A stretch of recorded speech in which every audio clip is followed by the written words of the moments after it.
I've got the chat open. We are refreshing, so we'll see just what's in here for today.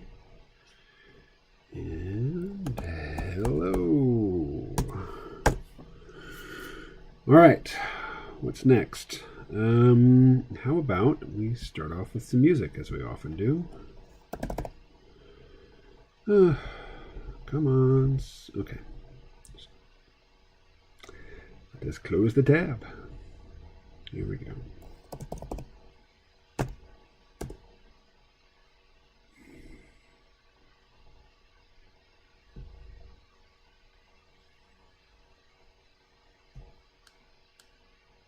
All right. So the new Craig Allenson book is out today. I've purchased it on Audible, but I have not yet had a chance to start listening. I need a long drive now. If you don't know who Craig Allenson is, he writes very popcorny military sci-fi, mostly about this alien AI which has partnered with humanity in a very unfriendly universe to try to help us beat the odds. But at the end of the last book, he had basically just shrugged off his whole human personality interface and just abandoned the main character, his favorite monkey boy Joe, and also abandoned all of humanity, including, he was basically the ship's computer for a couple of stolen alien ships that the humans had access to, and those are now just adrift. I mean, actually the native AI in the ships have reemerged, and they're starting to kill everybody. And that's where the last book ended. Yeah, much awaited conclusion to this series with book number 11 in the Expeditionary Forces series. So I can't wait to start listening to that. Oh, let's see. What are we doing? Music. That's right. Let's go to Audio Library. And let's see. How about something bright? Actually, I think I've played this one before. This is Just Dance.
Wait, gotta get the Zoom call going. Let's see.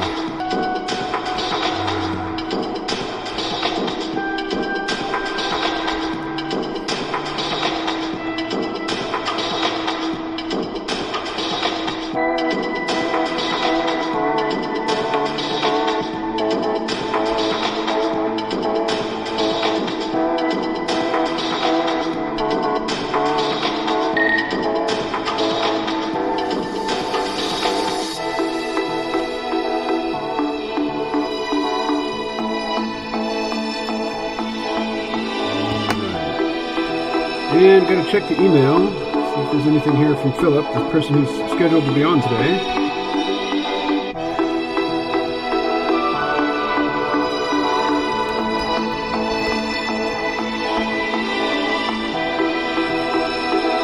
Okay, so however I was communicating with Philip, it was not via email. So maybe he'll turn up today and maybe he won't. Let's see. Maybe it was Twitter?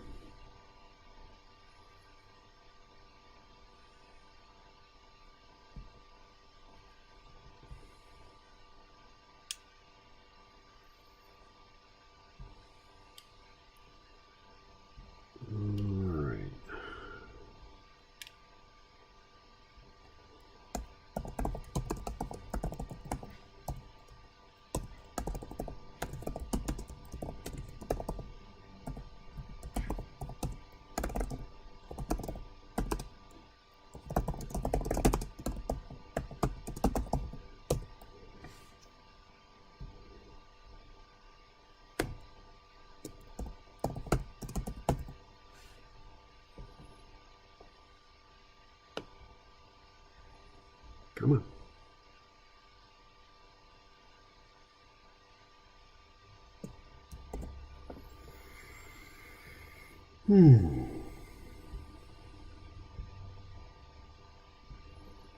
All right. It was Twitter that I was using to communicate with Philip, so I've just pasted the Zoom link there. And let's just get back to drawing.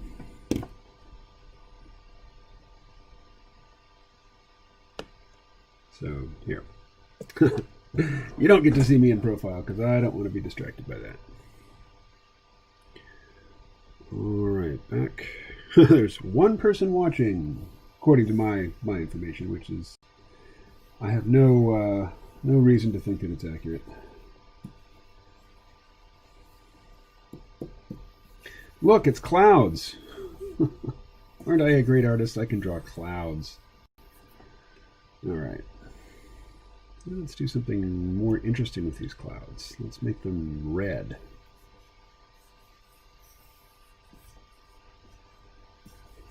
Yeah, it's like a sunset, except just sort of all over the place. All right, so let's do a new layer. I'll put something weird in here.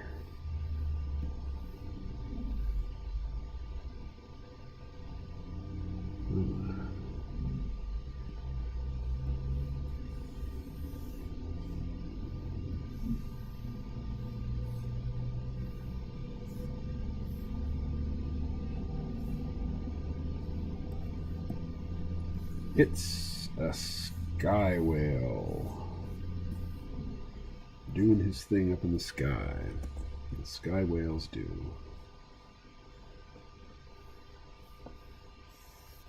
Get more like a humpback. Big.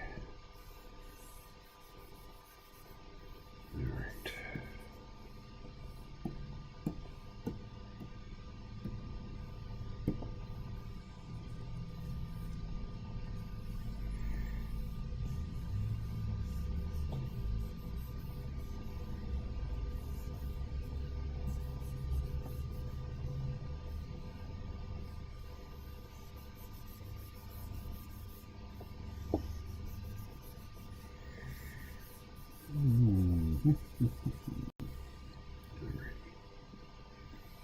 Maybe he's feeding. Give him a big open mouth. Okay.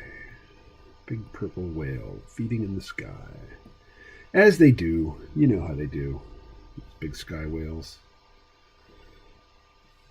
You know how they are.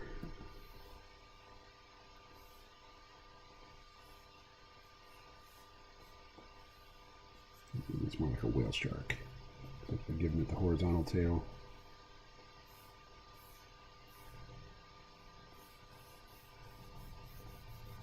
You know, I watched the movie Underwater last night, which was like a Leviathan, not reboot, but, you know, an underwater tale in the vein of Leviathan or Deep Star 6 or The Abyss. And, you know, it was super derivative, but the production design was great. And the acting was pretty decent. T.J. Miller was in it, and he was less annoying than normal. And it had Cthulhu in it. It was a pretty fun ride. And it had some jump scares in it, and I don't like jump scares. I think jump scares are cheap. But, on the whole, I liked it. Probably won't watch it again, but, you know, I could imagine watching it again. I could imagine like having my kids here and saying, "Hey, you guys ever seen this?" And they say no. I say, "Well, hey, let's check it out. Let's give it some attention."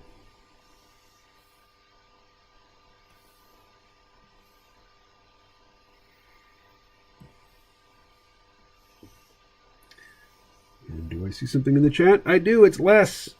Gonna lie down and listen, so not too much talking from me today. I hope you're feeling okay, Les.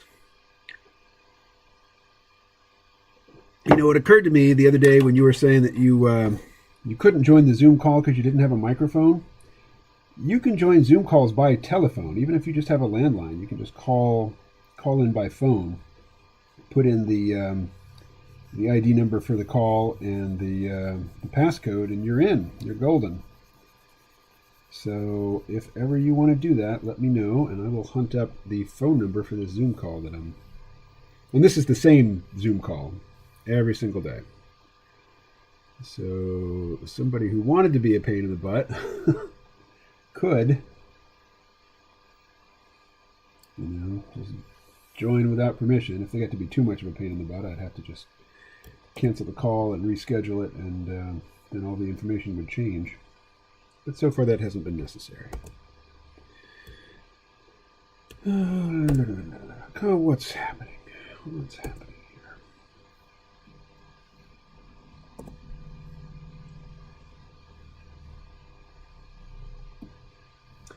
All right. So the early moments of the live stream here in Fresco.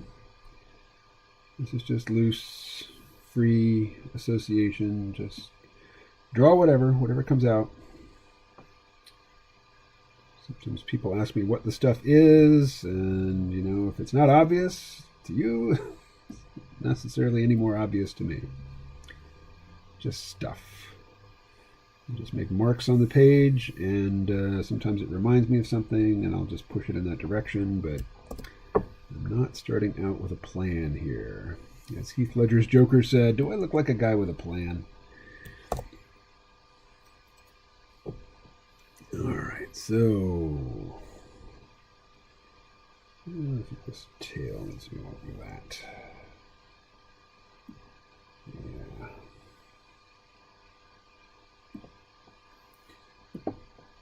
What's he going after here? How about the whale? Check the whale up. Maybe a little bit smaller. Alright. So real whales have all kinds of details on them that I don't have committed to memory.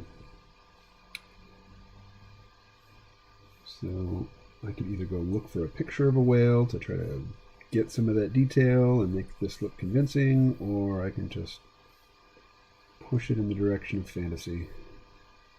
Even fantasy, though, I mean, good fantasy is informed by careful observation of reality, sensitive observations of how real things look and behave and how people behave. Alrighty. Oops. Not good enough. Question is, what's he chasing after, and what color is it? It's probably red. Bright red. It seems likely. I'm here. Hey, is it Philip? It's Philip. Philip, have we ever spoken?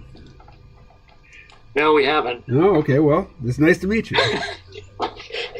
And somewhat embarrassed because you moved to Bellows Falls, and I have a good friend in Putney that I've visited a number of times and never actually made the effort to contact you up there. But, yeah, long-time fan. I've followed the evolution of KMO. The evolution or devolution, whichever. And I contacted you once about a piece of music, and I don't know, I wasn't able to find it. You played it at the end of a broadcast. It happened to be when you were living in Maryland, I think, and it was on the day that your divorce became final. I don't know what that day is, but you might. And I was actually in California that day. It was an English brass band playing a dirge, and I just was struck by how beautiful it was. And I've never been able to find it since. Huh. And I don't know what it is. Interesting. Oh, well. Yeah, in fact, that part of the CD-ROM archive might not even be available online. A good chunk of it, like maybe most of it, had to come down just because it costs money to host those files online. And, if only 2 or 3 people are accessing a file in a month, Yeah. not really worth my time or money to maintain it.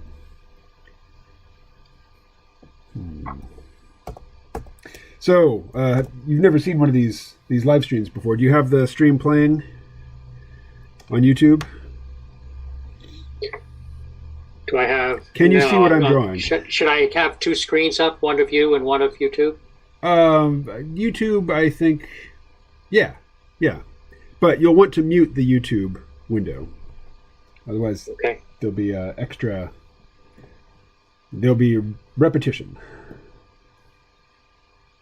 So I'll be hearing you on this one and seeing you on the other. Yeah, the audio would be way out of sync if you were just listening to the YouTube. I mean, it would be impossible to carry on a conversation. There can be, depending on your internet speed, could be up to a 1.5 minute lag. Okay.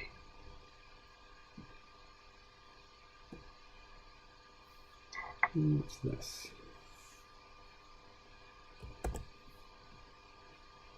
All right. So, as I recall, you have an interest in the occult, or in the occult and in psychedelics. Mm-hmm. Yeah, I sent you a batch of cookies way back in Brooklyn. Were they special cookies? They were special cookies, yes. Yeah, right on. That was I had kidney cancer in 2007. Ooh. And had 1 kidney removed. And then you have to keep going back to the urologist for annual checks at a certain age. And he told me I had 1 chance in 2 of getting prostate cancer, which part of that number was that's what my dad died of. Ooh. So I started growing cannabis and making Simpson Oil. Do you know about that? I don't. So Rick Simpson lived in Nova Scotia. He was given a terminal diagnosis. He came up with this method of making highly concentrated weed back before this was common, before there was shatter and all those other things, which I've never experienced. And he healed himself with this highly potent tar-like distillate of cannabis. So I made some of that thinking I might treat myself. So with the Rick Simpson oil, you get it really cold. You can make these small amounts to ingest, and a full dose, which you have to work up to gradually, is a grain of rice. Wow. So very strong. And I was naive about cannabis, and the cookies I sent you had a teaspoon of that stuff. Now, I'm sorry to say I don't have very specific memories of that batch of cookies. Were they particularly strong? You thanked me for them. I'm sure, as courtesy would dictate.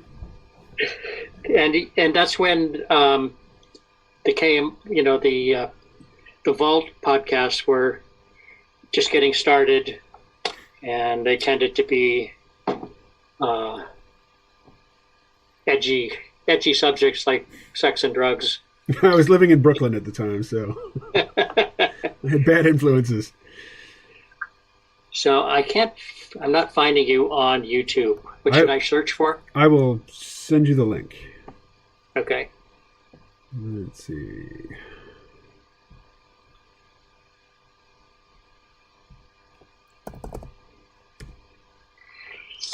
How are your boys doing?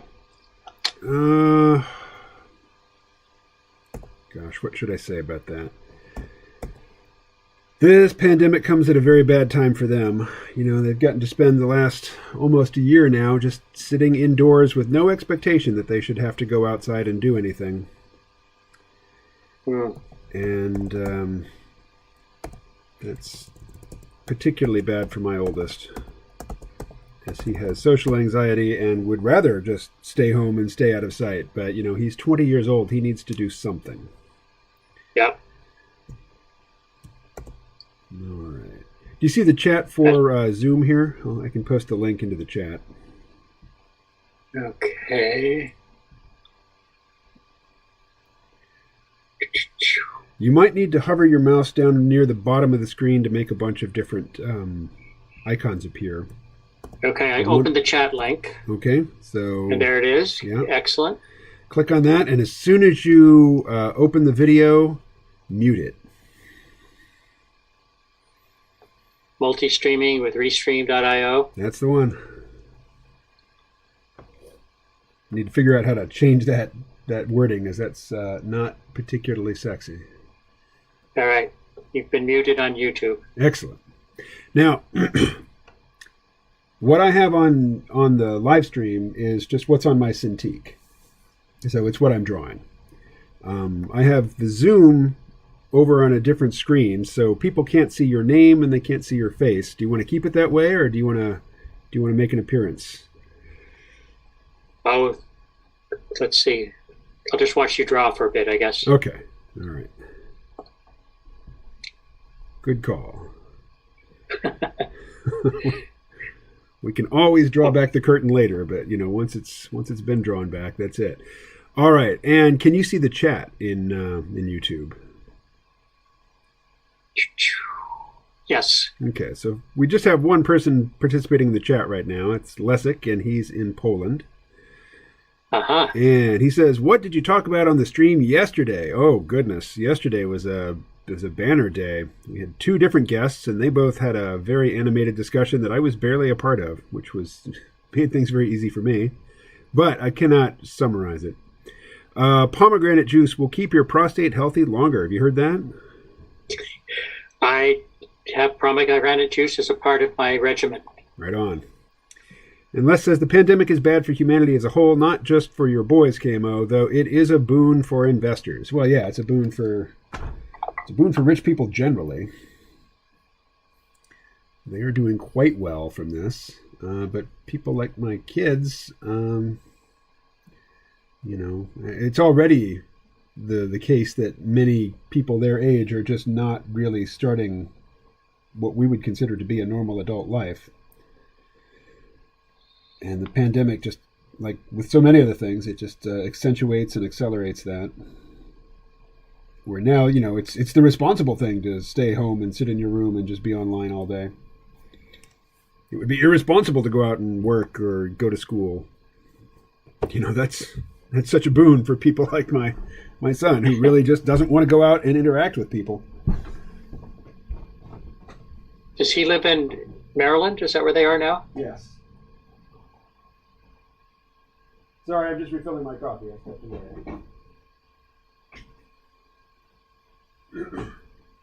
Well, my youngest son just turned 36, which makes me feel very old. And my daughter, in April of this year, gave birth to a little boy. She's 38. That was anxiety producing to have her have to go to the hospital during the first wave. They live in the UK. Oh. But all turned out well. Did you say your daughter is 38? She's 38, yeah. Well, that's a very 21st century thing to do, is have a baby at age 38. You know, from my 20th century perspective, that's kind of pushing it.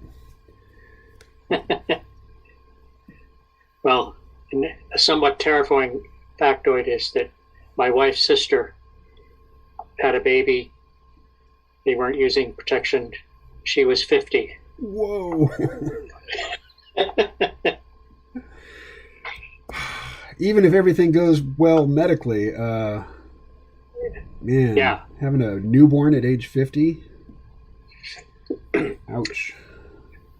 She's a young woman of 20 now, beautiful, talented. But yeah, that was a shock to everyone. All right. Well, I think I'm going to leave off the sky whale, the purple sky whale, chasing after the red dolphin. And so this is a program called Adobe Fresco, and it's meant for a touchscreen. And what I'm using is not a touchscreen. So the only way to zoom in and out is, the touchscreen gestures, which I just don't have available to me. So it's useful to me in that I can't zoom in and totally get lost in details. I can only keep it at the size of the page and draw that way, which is handy. Here's another neat thing it can do. You can export it as a video, as a time lapse. So I'm generating the preview now. You probably won't see it for a minute or so, but there we go.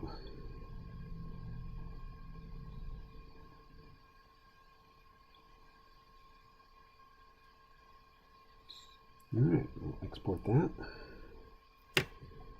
Well, I've been married now, another frightening number, 40 years, and Meg is a studio artist.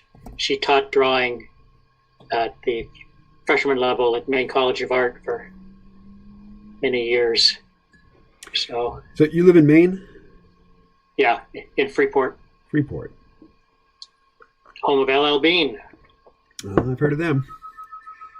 So there's another C-Realm, longtime C-Realm listener and supporter, and he's even been on the vault just once, I think.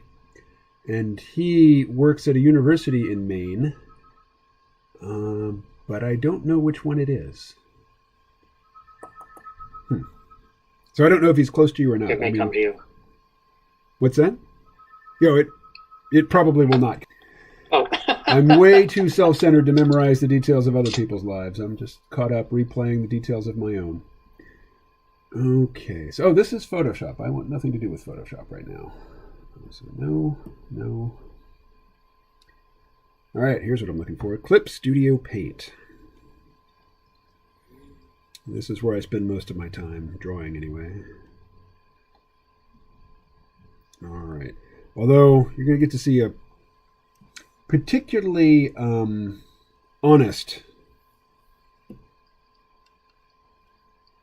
depiction of the comics creation process, in that in this final panel I'm just going to have a recognizable image of Los Angeles, and rather than try to look at photographic reference and draw architectural details and draw a recognizable city skyline, I am just going to bring in a photograph and tweak it. Except my tab mate's not working properly. What's going on here? All right. A very exciting live stream is where an artist just fiddles with the technical details to try to get things to work right. Oh, and you're in the chat. While I'm thinking of it, I really enjoy the Sync podcasts where you were a guest 3 to 4 years ago. There's I can't remember his name. He did a dozen podcasts that were wonderful, fascinating. One of them was with a performance artist was English, who was one of the last thalidomide babies. Oh, and, wow. So he had little stubby flipper arms. Absolutely delightful, articulate, out there man, married to a burlesque dancer performing artist. And I was a guest. I think you might have had her on the podcast or someone similar. Huh. I did? I have absolutely no memory of that.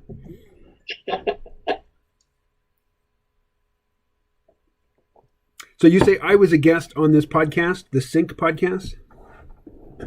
You were a guest, yes. I'm gonna find it. Okay.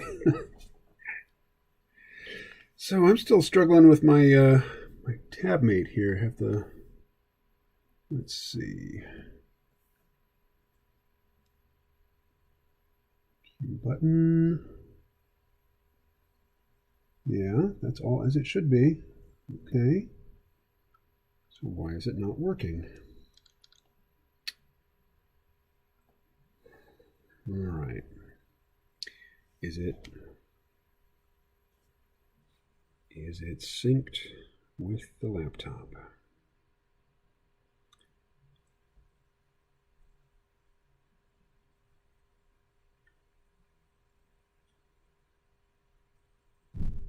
Show Bluetooth devices. Oh, another way we connected, I sent you a book from my meditation teacher, A Beginner's Guide to Advanced Magic or something. Oh, yeah. That was a good book. I read that book and it made quite the impression, and I love the title. It was A Beginner's Guide to Advanced Magic, and on the cover was a hand grenade. Yeah. Here's some very powerful stuff that you should just totally feel free to muck about with very little guidance or experience. Have at it. So what's the history of your interest in the occult? Can you trace it to anything in particular?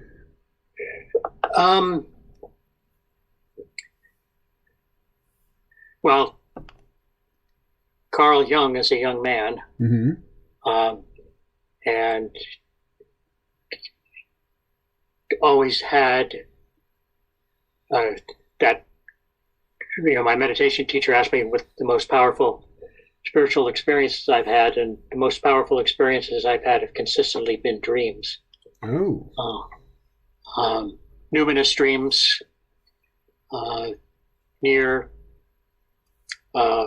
lucid dreams, but the kind of dream where you wake up and you're going, oh my God, that was a huge dream. I mean, there's just no doubt it's different in quality and tone and everything from the regular stuff that happens at night. I understand that. And but then I started doing a lot of meditation, breath work, and in breath work, doing a style of holotropic breath work, which is what Stan Groff did. Mm-hmm. Circular breathing, very loud, evocative music, 2 hours. Oh, wow. And it was his answer. He was one of the early psychedelic pioneers as a psychiatrist in Europe. And then when it was outlawed in 1965, he's in his late 80s now, I think, mid 80s. He developed this method as something that would take people to a deep state. Wasn't, of course, identical to LSD, but lots of interesting things happen. And all kinds of archetypal imagery, energies show up.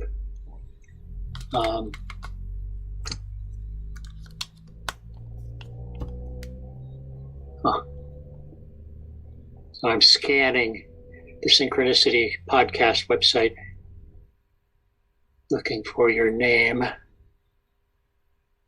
Who was the host?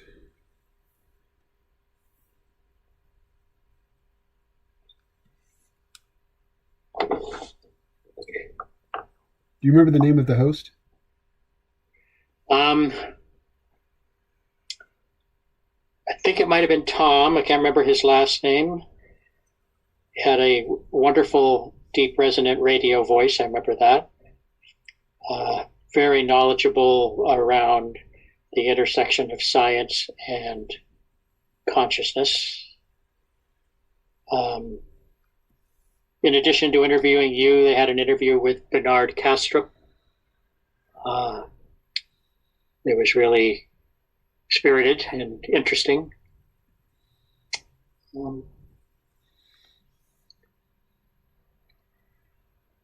I would be interested in revisiting that podcast. I have a page on my website that lists, it's not a comprehensive list of other shows that I've been on as a guest, but it's, there's a lot of entries there. So if there is a good one that is still available that's not represented there, I'd like to add it. Your webpage is KMO.com? No. You'll feel silly when I tell you. My website is c-realm.com. Oh, C-Realm. Duh. All right.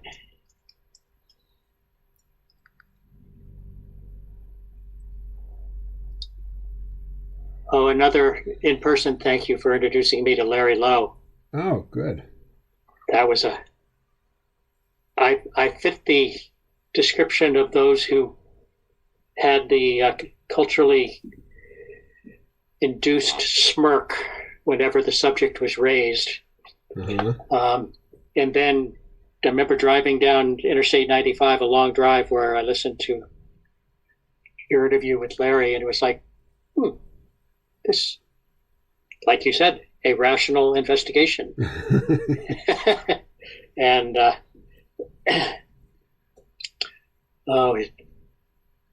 what's his name? Richard Dolan? No. Dolan. With a D. Yeah. Yeah. I read his books, the National Security State books, which took some doing. They're dauntingly thick. Oh. And I came away from that just utterly convinced that I'd been manipulated into that particular opinion about UFOs, and that there was much more there than is commonly recognized. Right. And now it seems like every couple of years a lineup of respectable military types will turn up on TV to say, yeah, we've been dealing with these things for years. And whenever that happens, my thought is always, what are they trying to distract us from with this? What's the actual news story today that we're not hearing because they've got this group of generals and admirals and whatnot talking about UFOs? It just seems like the ready, all-purpose distraction. But they're also one flash wonder. There's no follow-up or investigation. It's just like one and done,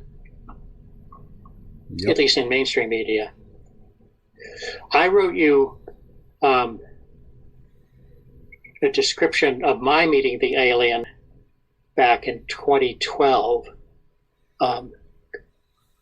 completely outside the boundaries of rational discourse, and that it was an NNDMT experience. But I met a mantis character, which is a pretty common archetype. Lots of people encounter it. Well, I didn't realize that at the time. I was in a good place to do it for the first time, and I knew the provenance of the material and good support group. And right at the end of that experience, this was a reality sandwich event. Right at the end of the experience, this mantis appeared and lifted his forearm and showered me with electric blue sprinkles, just as I sort of came back through the gap into so-called normal reality. Mm-hmm.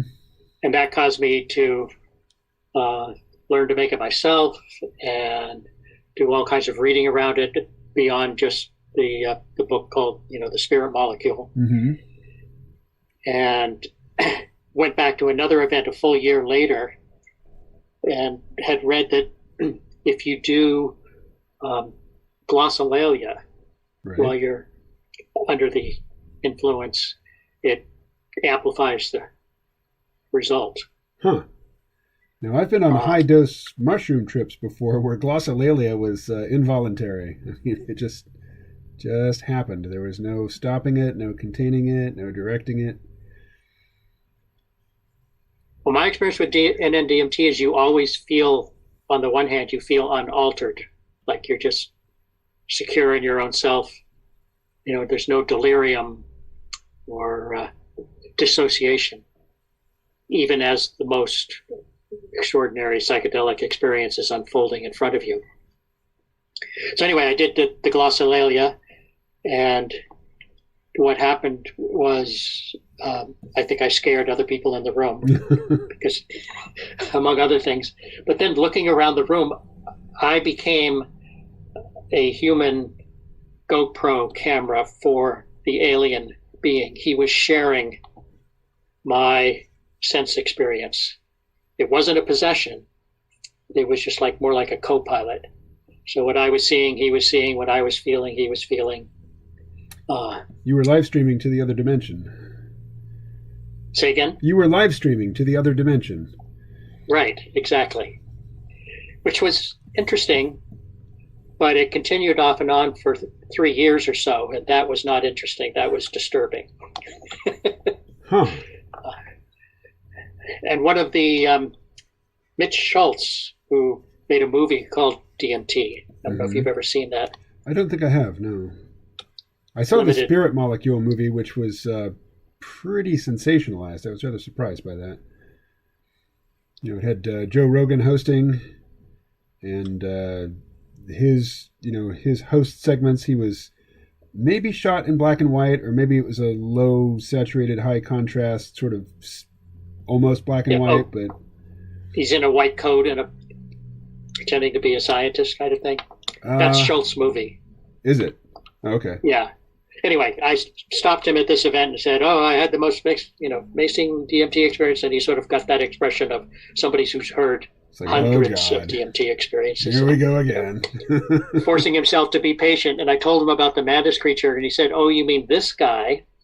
And rolled up his sleeve, and tattooed on his arm was the exact image of who I had encountered. And that made me sit down with astonishment, because I thought it was pure subjectivity. I had no idea that it was distributed that way. Eric Davis has a fun story along those lines.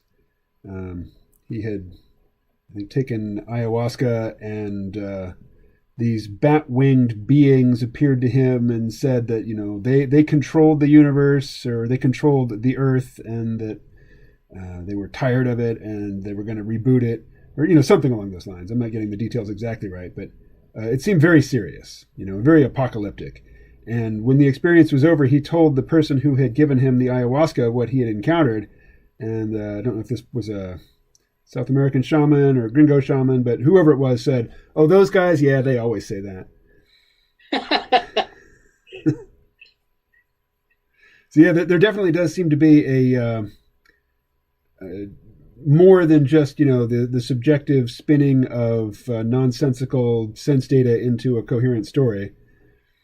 Or, if that is what's happening, then we all do it in a very similar way that's much more informed by our evolutionary heritage than our individual psychology, or, by our neurology or our physiology. But there's some very, very universal experiences that people tend to unlock.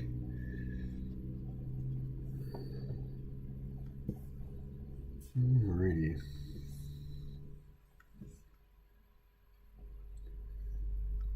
Do you ever stay in contact with or talk with Neil Kramer? Nope, I do not. Somebody asked me about that just earlier today. Sent me a message asking what I thought of Neil Kramer coming out as a Christian. Oh, I didn't know that. Apparently it's recent. But, and I don't follow his output anymore, but the last time I was following his output, he seemed to be very deliberately seeking out a sort of conspiracy-minded right-wing audience. And, like a subset of the Alex Jones audience. And for that audience, I think a profession of Christian faith would go over well.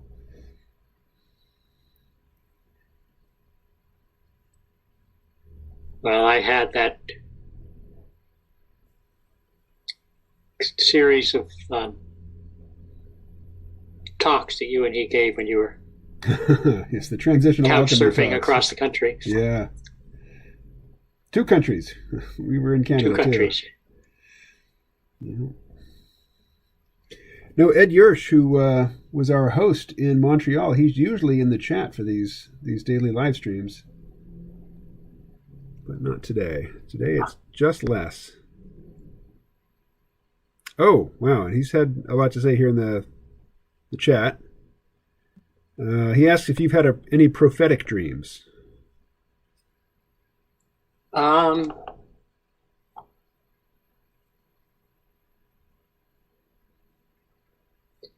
No, can't say.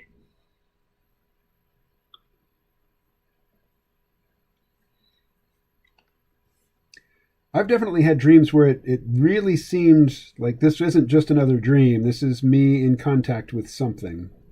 But I've never had dreams of future events that were later proven correct. Not that I recall, anyway.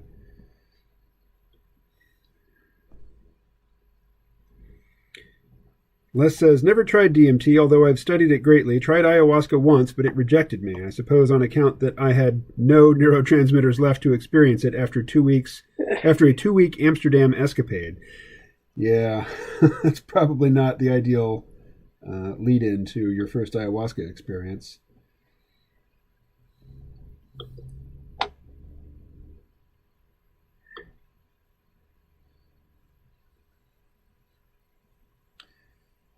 All right. So, there's a very socially and psychologically conservative wing of the UFO community who definitely don't want to hear anything about psychedelic drugs or non-ordinary states of consciousness in conjunction with encounters with aliens. They're the nuts and bolts people. They think aliens are just they are prosaically organic beings who came here in physical spaceships that they built and, that move very fast and can get here in spite of the great distances just because of their high technology. That's, to me, the flat-footed, naive, I guess, realism or I wouldn't even say realistic. It's just, more prosaic. That they want the experience to be very prosaic. So it's the materialist understanding of how the world works. Yeah, and they absolutely do not want to hear the name Carl Jung. That is anathema. Yeah. Well, Whitley Strieber is somebody that, again, my understanding of him was I hadn't read him, and I thought,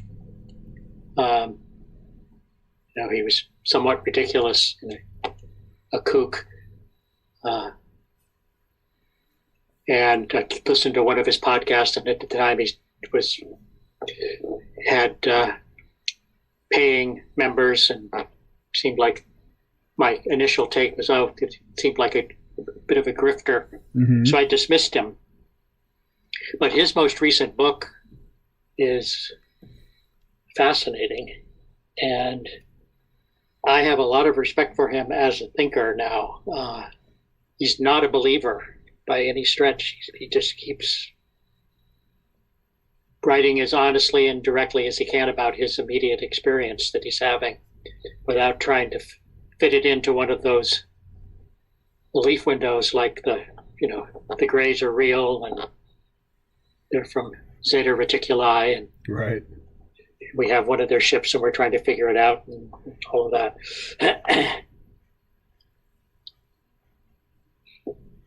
Well, I read the book Communion, and before I read the book, I saw the movie with Whitley Strieber, and unfortunately, I watched it alone and on acid. I remember that. I can't believe you finished it. Oh yeah. Oh, I was riveted. I couldn't have gotten up and moved if I'd wanted to. Uh-huh. But yeah, it haunted me for years afterwards. So I was going to say I try not to think about the Greys too much, but that's not true. I do a comic in which they appear. but they're definitely neutered. These are the Greys in the Geb comic book or comic strip. It will be a comic book like in the next week or two. We've been working on a print version for a while now. It wasn't really my idea to make it into a print comic book. I don't think it's going to do well, but it was important to the person who pays to have it done. So, he who pays the piper calls the tune, as they say. But, after watching, what's his name, Christopher Walken portray Whitley Strieber in the movie, and then having nightmares, but also waking bad experiences that were informed by, the imagery from that movie, and being obsessed with the topic in an unhealthy way, I thought, well, maybe I can exercise this all from my head by just going and reading Whitley Strieber's original book. And I was hoping that it would be really hokey and dumb and cheesy, and that it would sort of debunk itself in the reading. And the exact opposite was true. That first book is, he's very agnostic about what happened to him. He's just reporting the experience and talking to other people and trying to figure out what's what. And there are transcripts of his early hypnotherapy sessions where a therapist is trying to help him recover his memories, and Bud Hopkins is in the room, and it's just right there in the transcripts. Bud Hopkins is very clearly leading him and introducing imagery into his account. And Bud Hopkins has been a participant in many a hypnotherapy session for other people. And I remember you telling the story of how he edited the stories that people told to make them sort of more appropriate. Something about Greys wearing sombreros around the bed or something. Yeah, there was a woman who reported waking up in the middle of the night and there was a gray alien standing over her bed, and it had a big kitchen knife in one hand and it was wearing a sombrero. And, for Bud Hopkins, who's collecting stories like this, the only thing that was relevant was, woke up in my bed, gray alien. This other stuff, distracting, we're going to leave that out. Doesn't fit the general story that I'm looking to support here, so we won't deal with that detail. And that's why I respect Whitley, because he includes all the absurdities. Mm-hmm. I really like that he included the full transcript of the session, even Bud Hopkins' part. Because anybody who's, has any experience with hypnosis or hypnotherapy or self-induced hypnotic states will understand just how suggestible you can become in those situations. And if somebody is looking for a very particular, they're looking to uncover a particular experience, they're very skillful in inducing people, and leading them to the desired end. Yep. So, there are hypnotherapists who, their specialty is uncovering hidden memories of ritual satanic abuse. And, those therapists never uncovered any alien abduction experiences. They only find hidden memories of satanic ritual abuse. All right. Have you ever read any Jeffrey Kripal's work? Or Kripal, you might pronounce it? I do not recognize the name. He's I've read a lot of what he's written. I think one of his most recent ones called The Flip, where he's a humanities teacher, very conversant in the history of science and the history of religion, teaches at Rice University. Oh. But he writes in a very accessible way. He's good friends with Whitley. But the book called The Flip, which is 4 or 5 people who were diehard materialist scientists, anything at all mysterious was dismissed as New Age rubbish. And all of them had experiences which were sufficiently powerful and life-changing that they had to completely reimagine how they understood the world to work, and they were sufficiently honest that they did that. The name of the book is The Flip, you said? The Flip. Yeah. One of them was Eben Alexander, if you heard of him. He wrote a book called Proof of Heaven. Of course, that's what the publisher came up with as the title. He was aghast that that's what they chose. He didn't want it because It's not really proof of anything. Authors typically are aghast at the titles that their publishers pick out for their work. The Flip, Epiphanies of the Mind and the Future of Knowledge by Jeffrey J. Kripal, and it's a 2019 book, so fairly new. Oh, and there's an Audible version. Huh. All right. Well, let us mark this for future reference. How can I do that?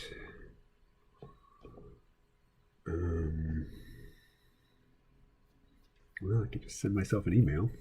Well, anyway, I'll just leave the tab open for now. All right, Les, you have got the chat all to yourself today, at least for now. Jerusalem Post, Chaim Eshid, chat is not working. I have no idea what that means. Are drawing the Guggenheim? ? I've been so long ago, I feel like it's been another life. I like this guest. I want Phil to be on again. Well, he's on right now, so why dream of the future?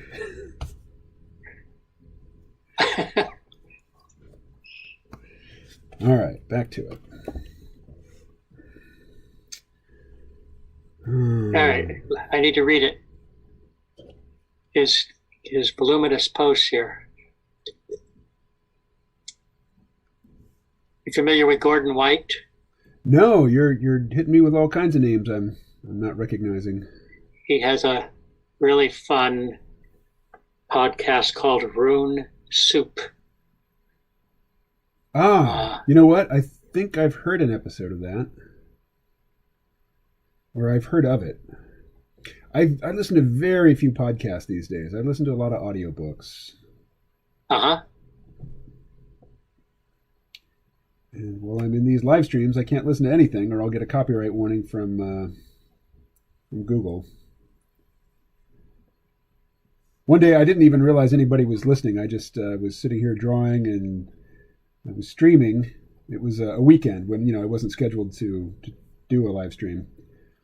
And I listened to an episode of the Joe Rogan podcast, and I was just, laughing at parts of it and commenting to myself about parts of it. And Google definitely had a stern warning for me that day.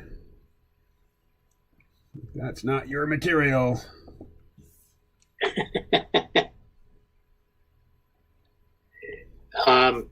My uncle, Dad's brother, was in the World Bank and was posted to Ethiopia. And while he was there, there was an expat community, and he became friends with a man who was at the time a journalist for the London Economist named Graham Hancock. Oh, yeah. That's a name I know. And so when Graham would come on tours to the U.S., he would come and visit my Uncle Mike. And at one of these, they invited my wife and I to go as guests. There's about 10 people at the dinner party. So I got to meet Graham and his wife, Santha. Have you met him? Or I have not met or ever spoken to Graham Hancock. I did read his book, Supernatural, Ancient Encounters with the Teachers of Mankind. Right, that psychedelics precipitated civilization. Mm-hmm. Yeah, he was just beginning to work on that when I met him. And he was in the circle when the DMT was smoked. Oh, I see. So you said you've made your own DMT. Yeah, I mean, you just go onto Arrowhead and type it in. There's a particular kind of Mexican shrub whose root you grind up into a powder. And then if you can bake an angel food cake from scratch, you can make your own DMT. It's just a matter of being precise and following the instructions. I have never baked an angel food cake from scratch. And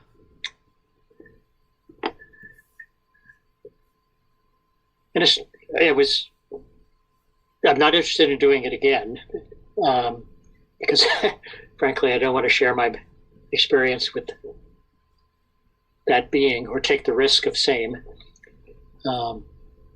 This is the mantid? The mantis. Yeah. One of the things that happened in that very first encounter was, before he sprinkled me with the electric blue sprinkles, saw his face, and he, scare quote, smiled at me. Mm-hmm. And the felt sense of the smile was that he had read the manual on how to interact with human beings. And if you move your mandible into this shape, they interpret it as a friendly gesture. I mean, it was a smile. I did interpret it as a smile, but it was completely devoid of any warmth or heart or connection. Well, he's not a mammal. Right.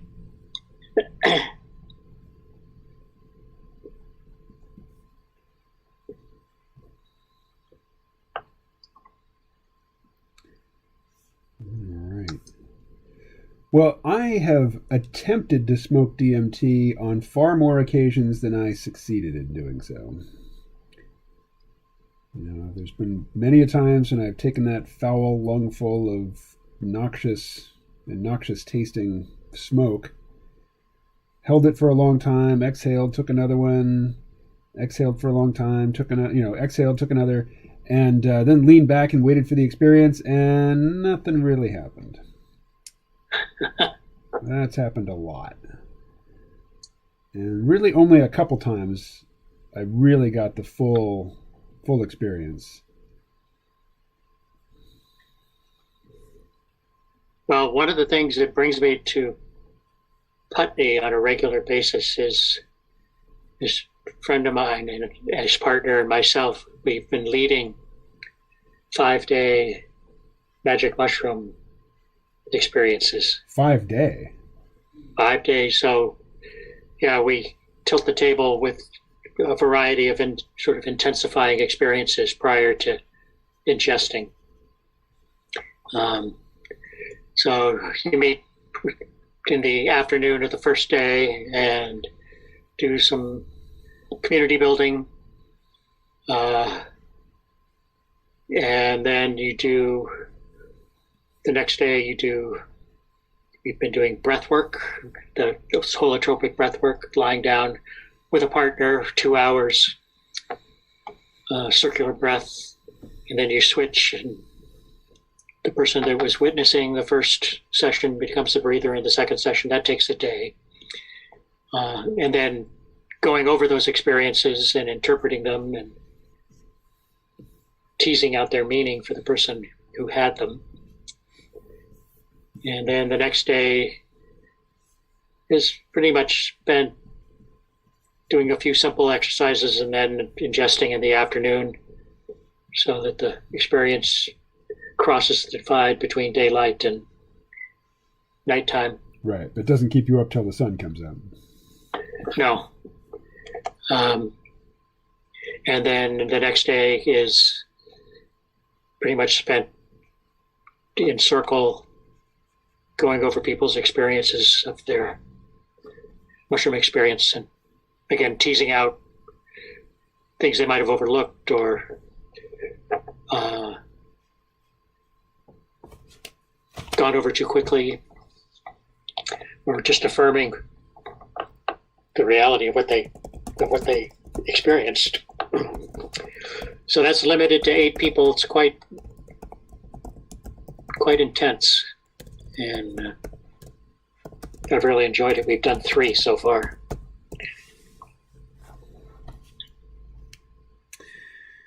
Yeah, so Les asks, why is KMO drawing the Guggenheim today? And this is not the Guggenheim. This is the Griffith Observatory in Los Angeles. And it is, according to people who live in Los Angeles, a very iconic and representative image of LA.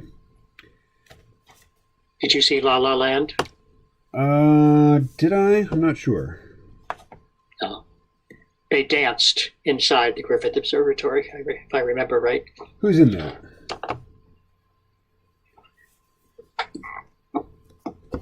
Who's in that movie? Oh.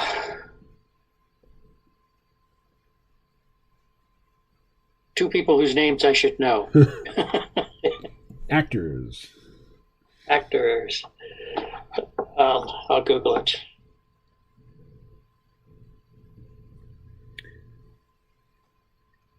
They are tearing down Arecibo. Well, they tore it down with years of neglect.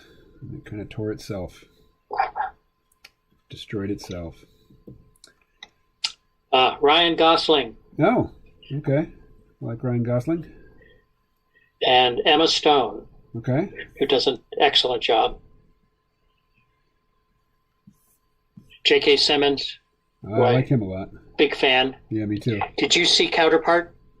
No, I don't think I did. On Netflix? No. Highly recommended. I'm just about to get rid of Netflix. It's a monthly expense, and I never even call it up. Yeah. Its Counterpart was the best sci-fi I've seen since Arrival. Oh, really? Really interesting premise, and J.K. Simmons plays two different characters, and he does just a masterful job of it. The basic premise is that there was a nuclear experiment that went horribly wrong, and a double of planet Earth was created some 30 or 40 years ago.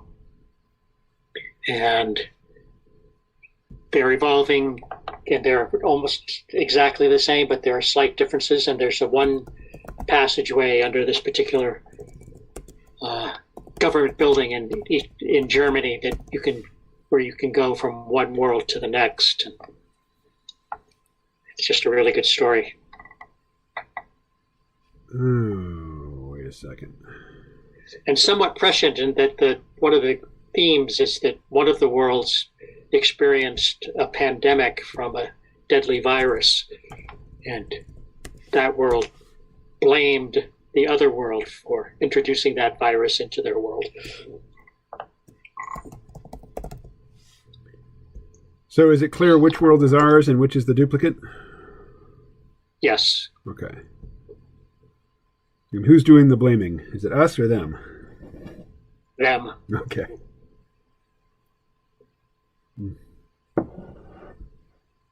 So what is the name of it again? Counterpart. Counterpart.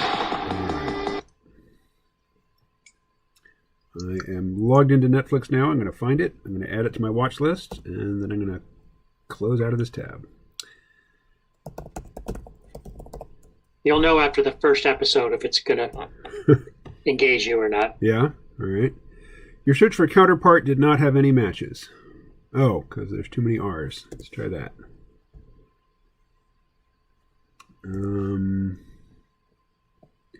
Okay, I put in Counterpart, and it says explore titles related to Counterpart. Travelers, The Queen's Gambit, Dark, Colony. Yeah, it doesn't seem to be on here anymore.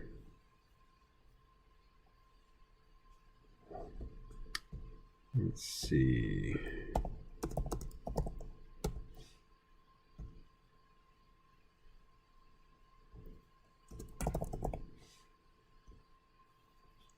Okay, Counterpart, official trailer. It's on YouTube. Counterpart TV series. 5 stars on Rotten Tomatoes. Yeah, the question is it really a Netflix production, though? Oh, I take it back. I get them mixed up. Prime Video. Ah, okay. Well, I will always have Prime Video.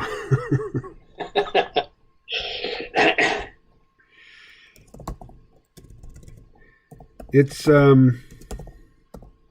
me it's very difficult to get those two mixed up.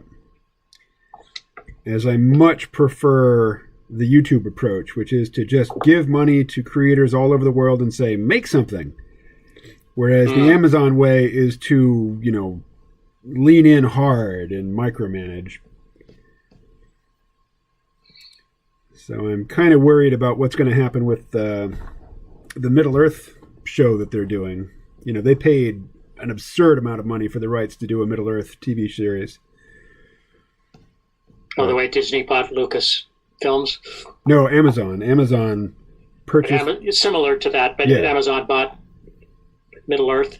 Yeah, well, in the Disney Star Wars example, Disney bought Lucasfilm, which was, a decades-old company with a full staff of people, and it had momentum of its own. Whereas Amazon just bought the rights, to a lot of Tolkien material, and they're going to try to make something out of it. And they're going to spend a lot of money on it, but they're also, of all of the different streaming companies, Amazon is the most ideological when it comes to, cultural control and cultural messaging. And so I'm a little worried as to what they're going to do with it. Well, I've loved some of their stuff, like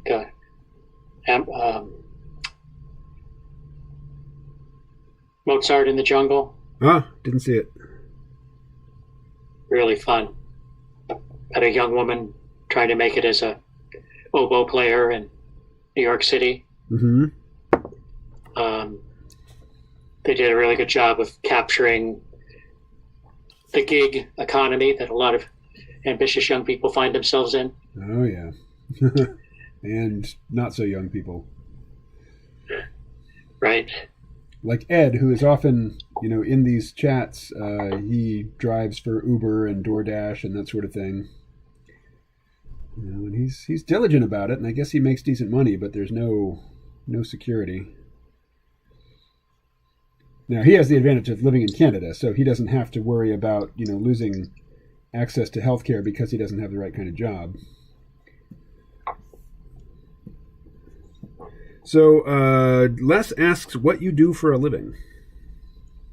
I just answered him. Oh.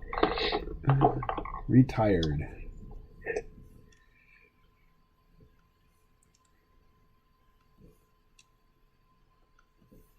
Alrighty. Let's go to... Oh, that is very much capturing that image. I would recognize it. Good. Well, I'm totally cheating. I'm just tracing over a photograph, making it look like a drawing. And I'll cheat even more with the background, the skyscrapers in the background. All right.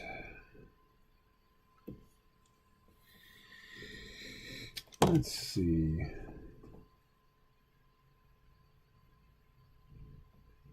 All right, I've just been drawing over it. I see.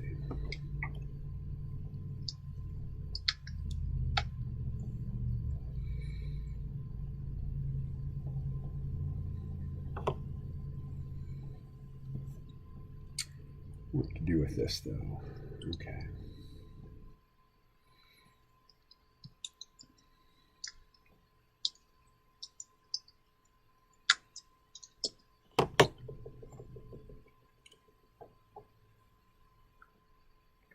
Now, I was very happy that Amazon bought The Expanse after the Sci-Fi Network dropped it.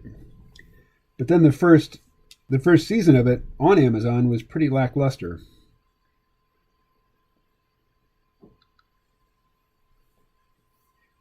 So they bought one that had already, a series that had already begun in a different channel? Yeah, the Expanse ran for 3 seasons on the Sci-Fi Network. And then Sci-Fi dropped it.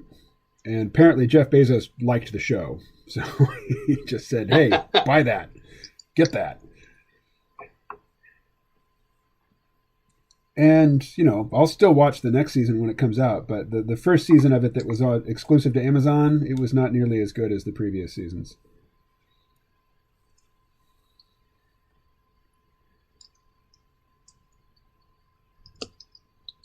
Huh, so you have snow. We have no snow here. This was the storm from last week. Oh. We have had no snow here. I mean, we've had a few flurries, but nothing that stuck to the ground.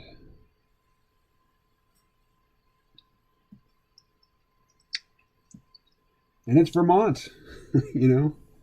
A white Halloween is in no way out of the ordinary. Do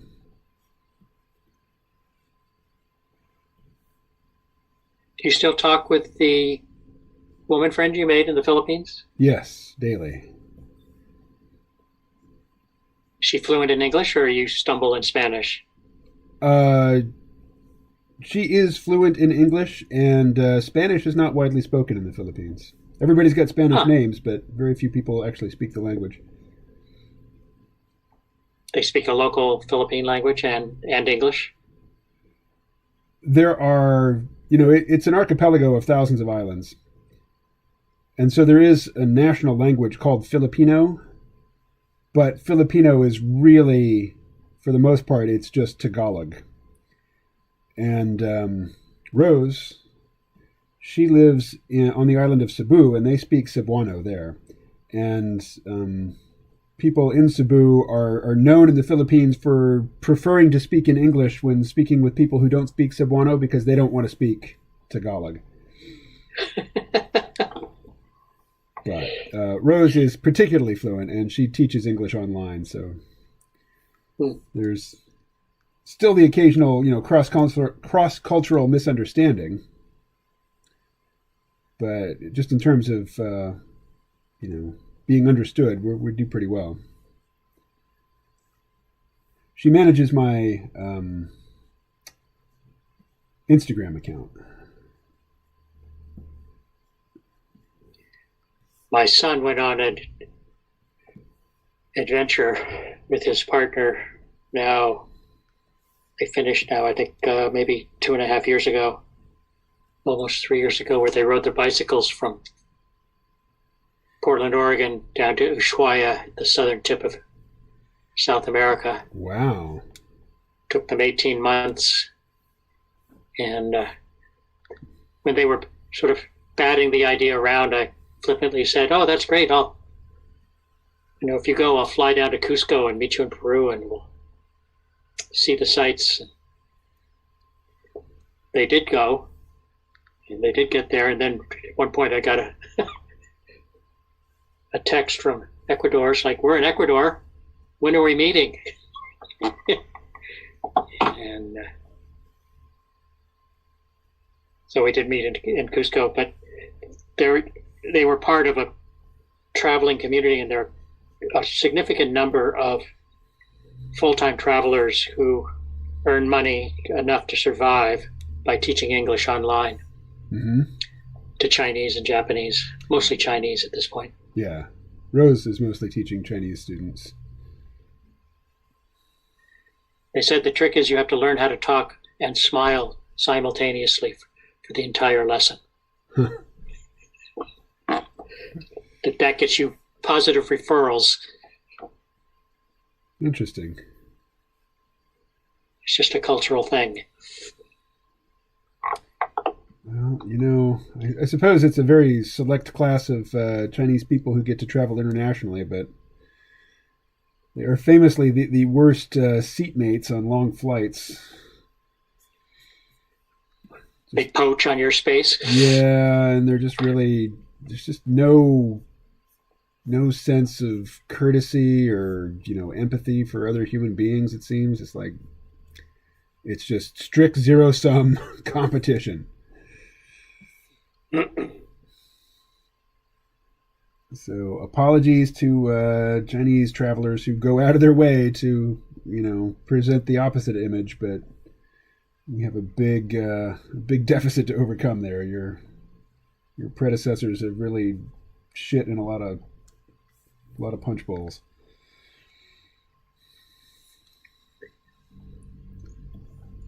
Alrighty. Now I should have been doing this ink layer.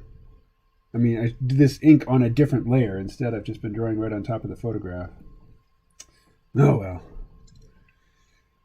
So, what I will do is export this whole thing as a TIFF.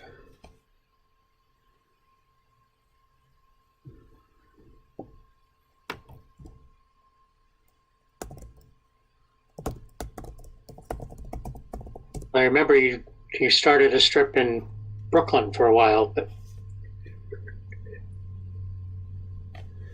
yeah, that was a continuation of one that I was doing when I was a grad student, and I was using this same software, and it this is some complicated software, so those were my early struggles with it. But that comic was full color, which takes a lot longer. Let's see. For the last 12 years or so, I've been teaching yoga. Right on. And a lot of that teaching has happened at the medium security prison that's nearby. And because I remember actually you were involved with a program about getting people who've been released from jail and letting them acclimate to the community, helping them to acclimate to the community. Yeah, COSA, it's called, Circles of Support and Accountability. You still a part of that? I have not done anything with it since the start of the pandemic. Oh, right. I haven't been anywhere near a prison since the start of the pandemic either, just because they're completely shut down. And I was also teaching at the local county jail, and that remains one of the most depressing environments I've ever been in. Oof. Just, a jail designed for max out at 150 people, and summertime they'll have upwards of 230, and which means that they've got these tiny little cells with, just cement bunks and a thin mattress on them. That's an open air toilet and sink. And then they put down what they call a canoe in the middle for the third prisoner, which is just like one of those large plastic snow sleds. Really? So there's just no room. And they're limited usually to about an hour a day to getting outside, and they were delighted to have a yoga class. I bet. To do something positive for an hour twice a week, but all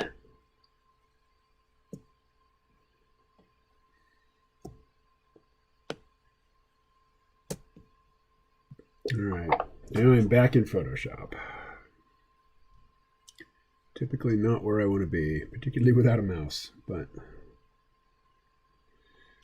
there we go.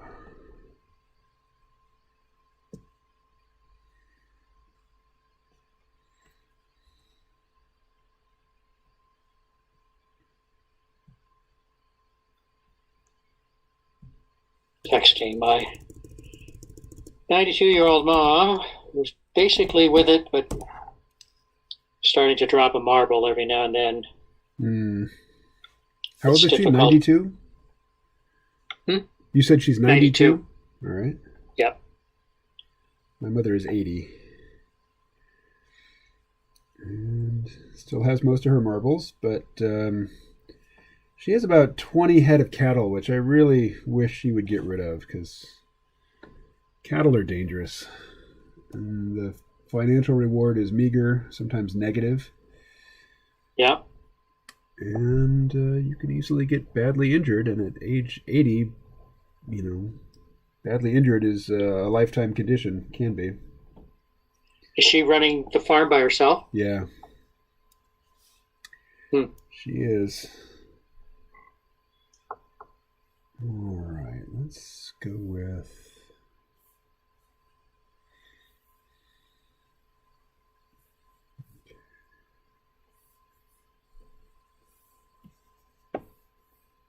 Oh.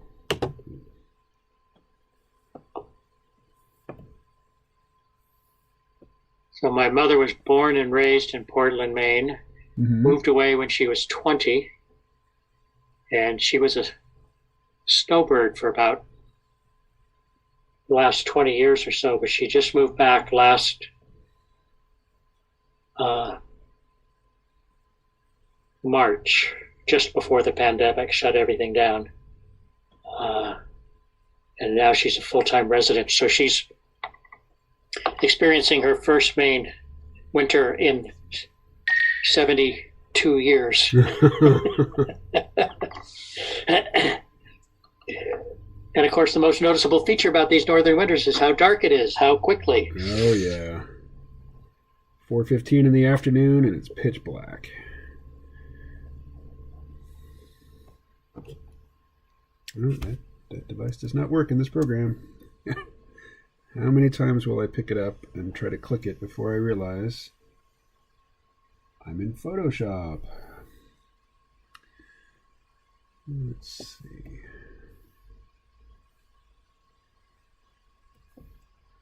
So do you live anywhere near Castle Rock, Maine? Rockland? No, it's a joke. Oh. Castle Rock is a fictional town. Many Stephen King stories take place there.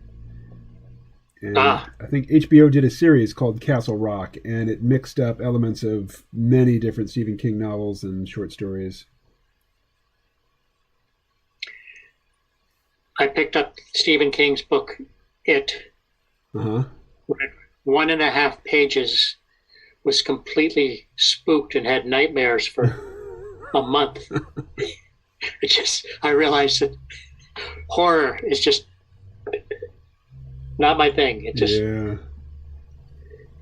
When I was a teenager, I read an interview with Stephen King in Playboy magazine in which he was talking about the novel Pet Sematary. And just that interview freaked me out.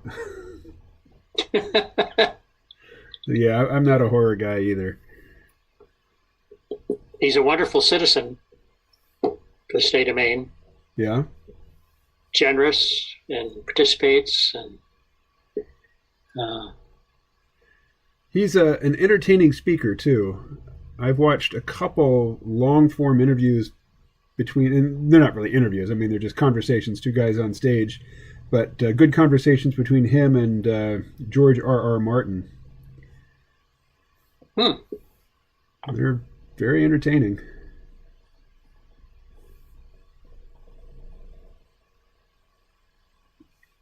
And yeah, Game of Thrones kind of yanked that story away from Martin. I mean, even if he were to finish it now. Which I hope he does. They've claimed... Yeah. I mean, I haven't read any of the books. But, yeah, the difference in quality from those early seasons to the later seasons is just shocking. And, you know, the two showrunners, Benioff and Weiss, both first names Dave and Dave, they were in a hurry to finish up Game of Thrones because they'd been offered a Star Wars trilogy. So, oh, wow. Yeah. So we got, seasons 7 and 8, which were super compressed, and they just wanted it to be done and over with. And because they did such a hatchet job on those final seasons, and because the fans were so, and to my way of thinking, rightly outraged, Disney just had a call for investors talking about what they're doing and what their future plans are, and there was no mention of that Benioff and Weiss trilogy. So that's not happening, and it's not happening because they basically they discounted the thing that they were working on in the moment for something more prestigious that they thought would be even an even bigger deal in the future. Or that's the impression they give, and they haven't said anything in public to disabuse me of that.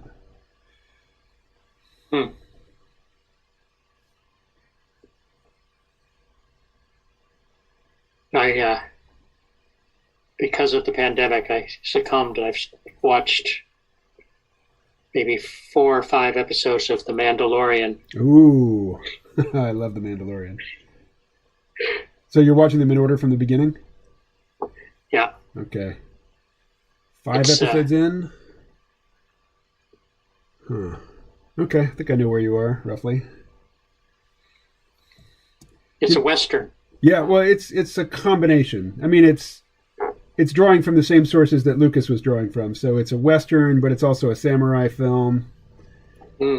Yeah. And it's got, just a touch of Flash Gordon in there as well. But yeah, mostly it's a Western and a samurai film.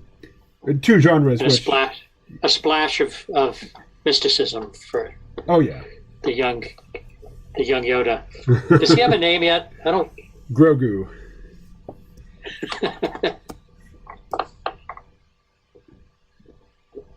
But you've never seen any of Star Wars: The Clone Wars or Star Wars Rebels, right?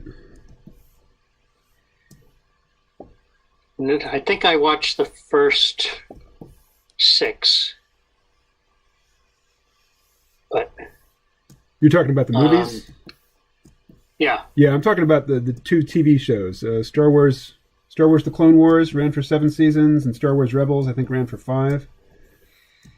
Nope, haven't seen that. So is that on Sci-Fi Channel? No, it's Disney bought Lucasfilm, so everything Star Wars is now on Disney Plus. Right. But at the time when Disney, this is back in 2012, Lucas sold Lucasfilm to Disney for $4 billion. Star Wars: The Clone Wars was still in production, and it was on the Cartoon Network. And the very first thing Disney did was cancel that. And it was in mid-season. There were episodes, in various stages of production, and Disney said, "You're not making another second's worth of content for our rival." So that was immediately canceled. And then the episodes that they had half done got released as a truncated season 6 on Netflix the next year. And then just this year, many years after the fact, they did a season 7 to close it out. And most of it's pretty forgettable, except the last 4 episodes are absolutely amazing. But I asked because in season 2 of The Mandalorian, a character from Star Wars: The Clone Wars, a fan favorite character, Ahsoka Tano, she appears in live action form, played by Rosario Dawson. And I was kind of nervous about that, but it went off pretty well. And they're introducing other characters from the extended universe. And they're doing pretty well with it. And, the showrunner there, it's 2 people. It's Dave Filoni, who ran The Clone Wars and Rebels, 2 animated shows, and Jon Favreau, who is, he's directed several Marvel films and lots of the Disney live action remakes of animated classics like The Jungle Book and The Lion King. Right. And they are working hard to make up for the sins of the prequel or the sequel trilogy, The Force Awakens, The Last Jedi, and Rise of Skywalker, which the first 2 of those were so awful, there was no way I was going to watch the third. I liked the young woman actress whose name I can't remember. Daisy Ridley? Yeah. I liked her on Murder on the Orient Express. I thought she did a good job with what they gave her. Yeah, but what they gave her was terrible.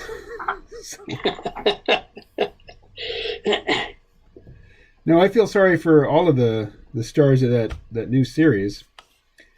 But, many of them, like, what's his name?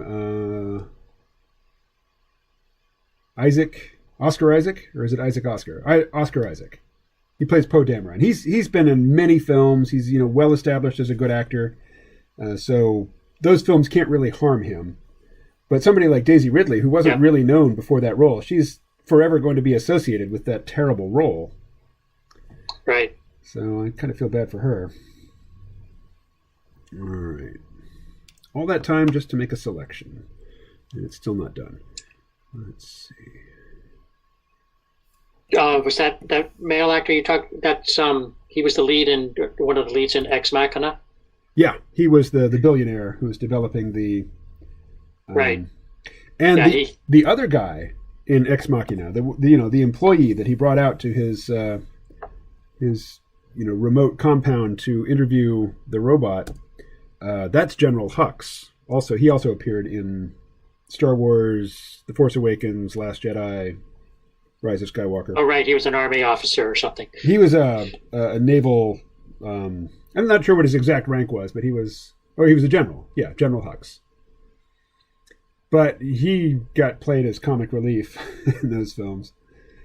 But, you know, I'm sure the check cleared, so he got paid. He got paid for it. All right. So let's go with that, and then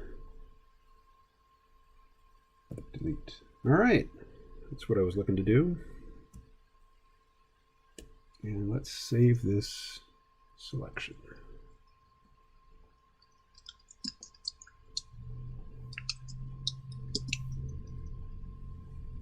Okay.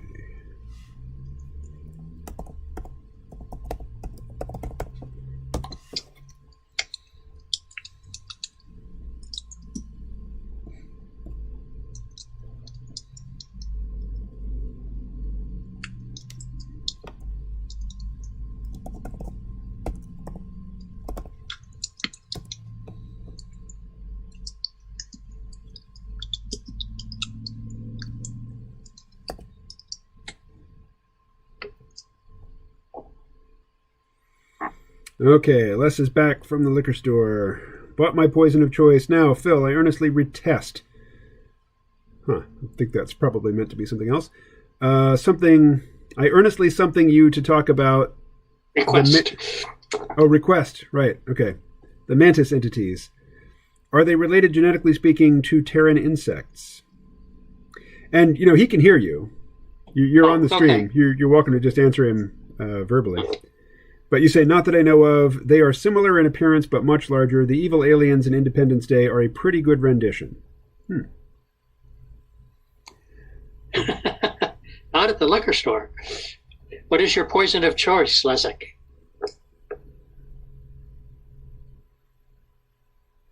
Might be a minute before he hears that question. But, yeah, I can't answer for him. I don't know. I was not at the liquor store. Never assume. Okay, well, you were at the poison store.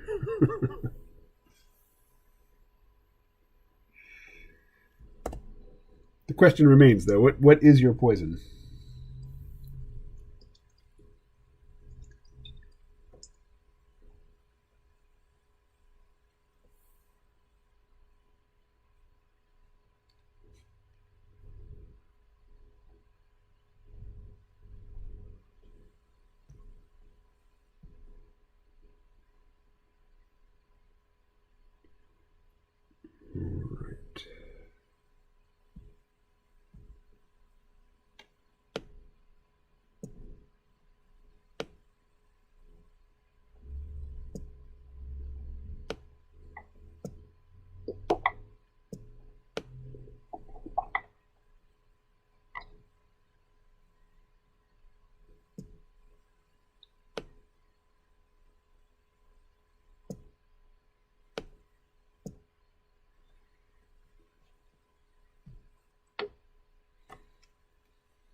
All right. Did we get an answer? Liquor, but it was a general store. Popular in the new generation. What's that? I think beer is popular in the new generation. Was beer ever unpopular? Basis of civilization, as far as I know.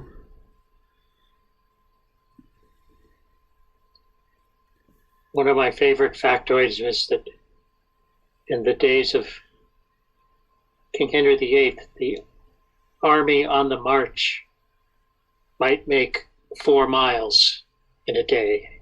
Wow. And their standard ration was 1 pound of salt beef, 1 pound of biscuit, and 2 gallons of beer. To get you through the day, huh? Was how they drank water. Right, because plain old water from the well was likely unsafe. Right. Yeah. The hardcores all died out. They were too hardcore. Hardcore drinkers? Oh, there's a few left. I've seen them. I don't want to stereotype, but Poles are well known for their capacity. Yeah, well, the Irish too. And the Germans and the Danes and the Russians. Well, I can certainly attest to Russians and their alcohol. I think what the Irish are best known for are just being ill-behaved in their drunkenness. Loutish, loud, prone to fighting.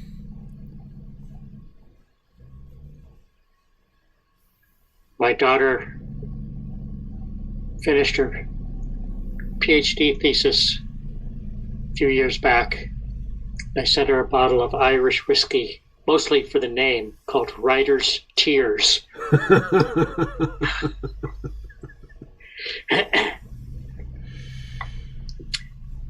5 years later, it's still on their shelf. Yeah. Speaking of the Irish, Dermot O'Connor was here on the live stream last week. Remember Dermot? I need some context. Well, he's Irish, and he's an illustrator and an animator. Mostly an animator, I guess. And cartoonist. He's very well read on the history of Islam. The conversation usually ends up going there. He's been on the C-Realm as a guest many times, though.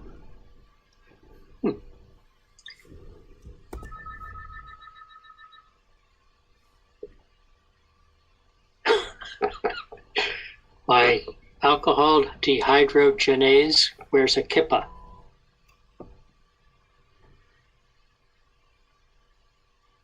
My Polish head wants to drink, but my alcohol dehydrogenase wears a kippah. I don't know what alcohol dehydrogenase is or a kippah.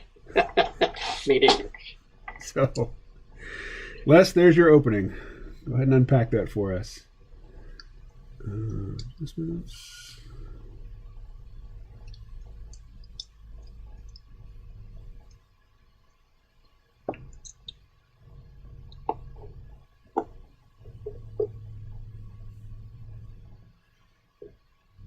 All right, let's try this.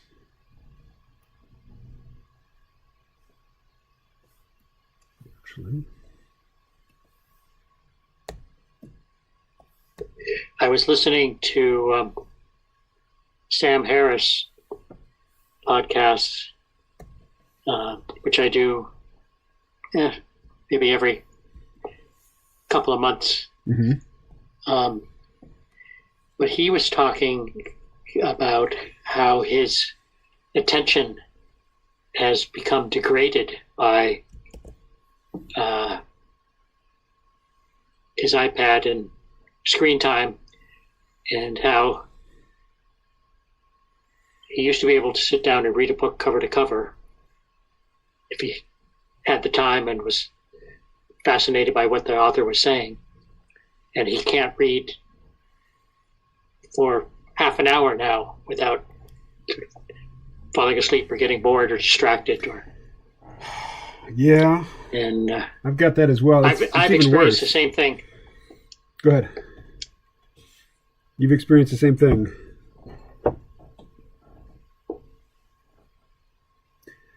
There's a video series that I like to watch on YouTube. It's called SFIA, or Science and Futurism with Arthur Isaac.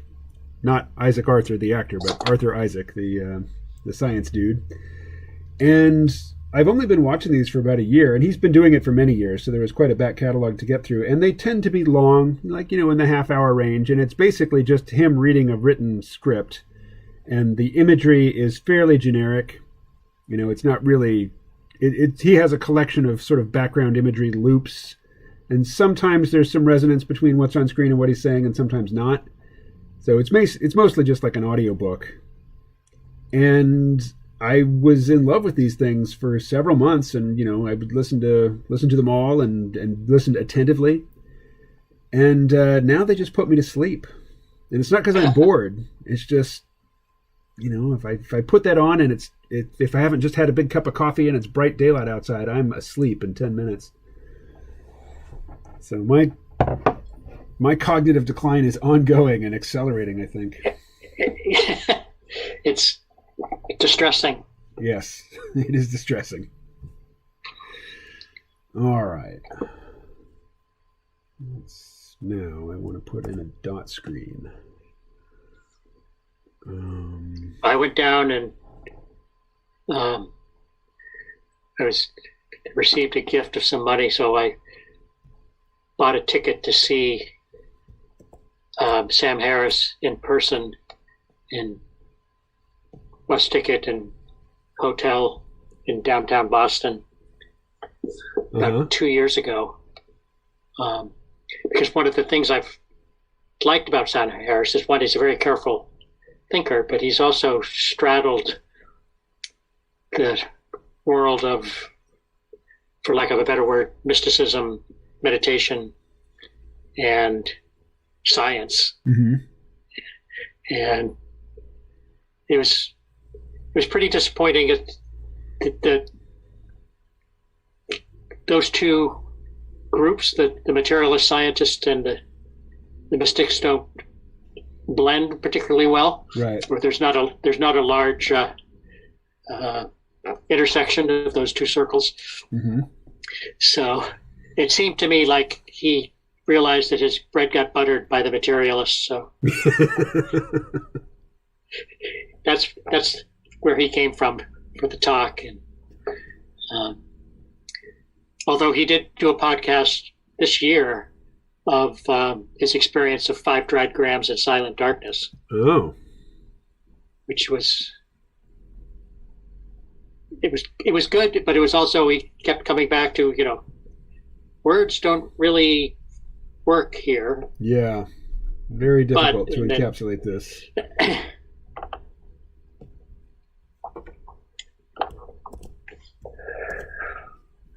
All right. Sure.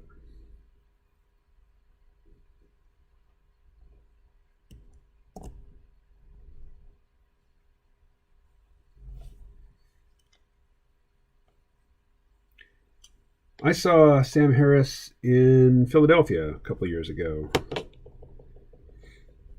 And, it was a very, very cold night. And it was a long drive from Lancaster, which is where I was staying. And, got there, and basically it's an episode of his podcast. It's kind of a long way to go to listen to a podcast.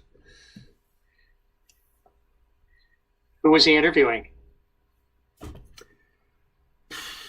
Couldn't tell you. 2 women. One was a cosmologist. The other, I think, was an artist who specialized in scientific concerns, or archivist, 2 people I'd never heard of before and haven't heard of since, and I don't think he ever used that evening's conversation as a podcast episode. Uh-huh.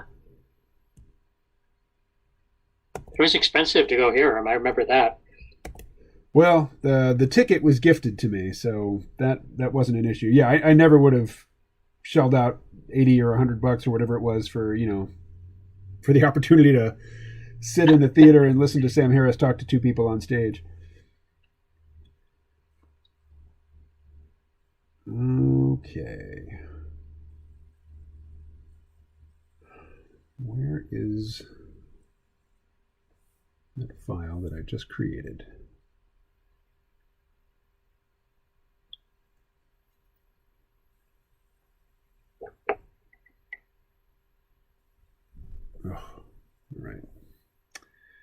Gotta go back to Photoshop. I've become very disgusted with Photoshop in recent years. The version of Photoshop that I was using in 2003 did everything that I need Photoshop to do, and everything they've done to it since then. And they update it multiple times a year and install it on my machine. Has just made it harder to use.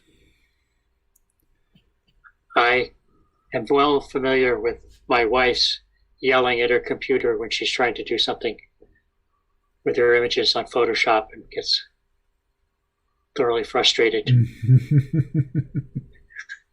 I know her pain. All right, let's see. Let's put this in locations. Los Angeles. We'll see.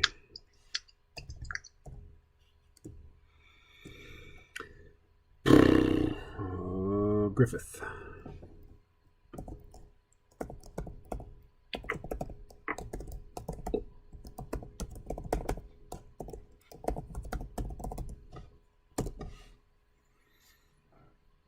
All right.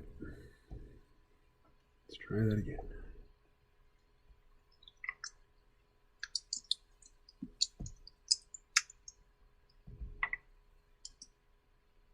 All right, now, there it is.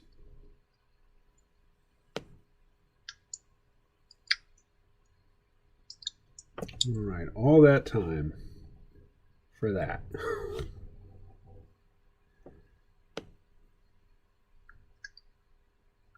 All right.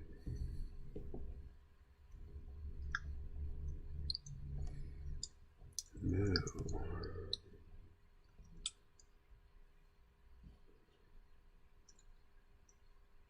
Phil, what's your philosophy on life and why? I'm going to talk about Corona first. And please answer in the form of a haiku.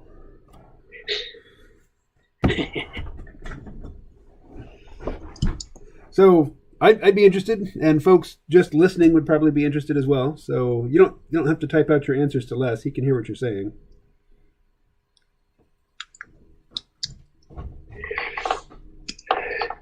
So my philosophy of life? Or Corona. Corona. Well, my personal strategy is I'm doing a number of strategies to improve or keep my immune system as robust as possible. Because most people who get it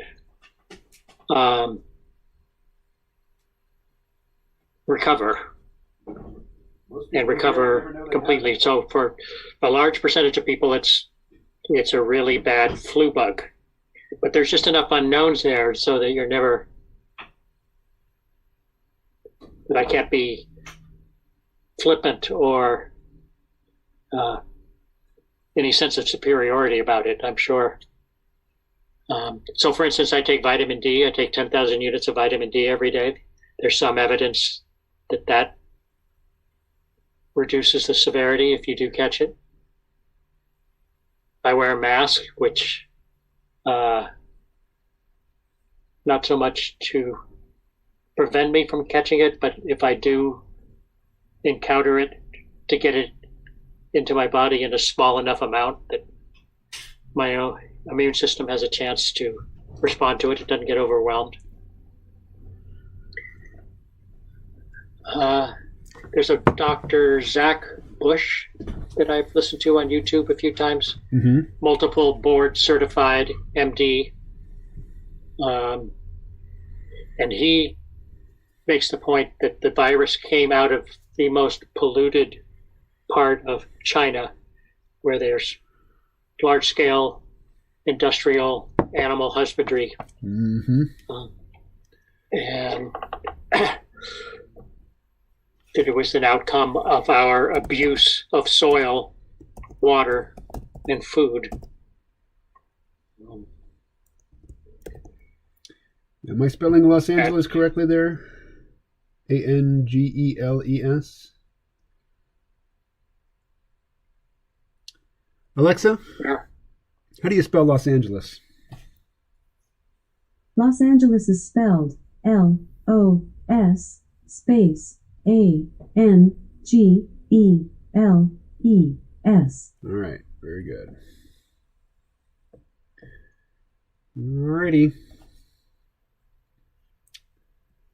There we are. I'm going to call that one done.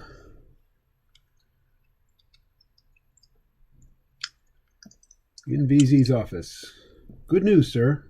The reporting period is nearly over and we're on track to meet our production quotas. Excellent. And I'm sure to be promoted and transferred off this globe-forsaken planet. Yes, sir. Yo, Ed, we got a problem. Joyce has gone AWOL and left a sentient doppelganger in her place, which means that wherever she's gone, whatever she's up to, Mama Shug is in on it. Derek, get her back. I don't care how. Just do it quickly and discreetly. You got it, Ed. Congrats, Pix. You've just been promoted to field agent. We got ourselves a mission. Right on. Where are we going? Los Angeles. All right. There it is. Okay, so the most important thing I'll do all day. Save.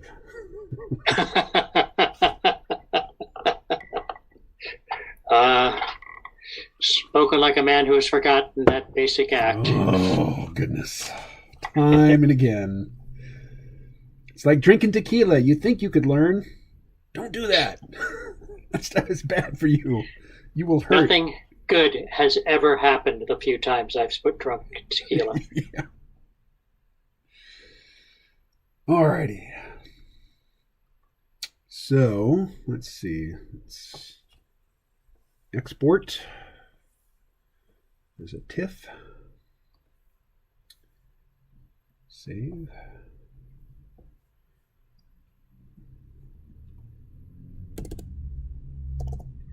The agenda is real. Uh-oh, I'm asking a loaded question here. Oh, yeah. What agenda? Les thinks that COVID's a scam. Ah. The whole virus is a scam? Well, I won't speak for him, so he can elaborate to his heart's content. Okay.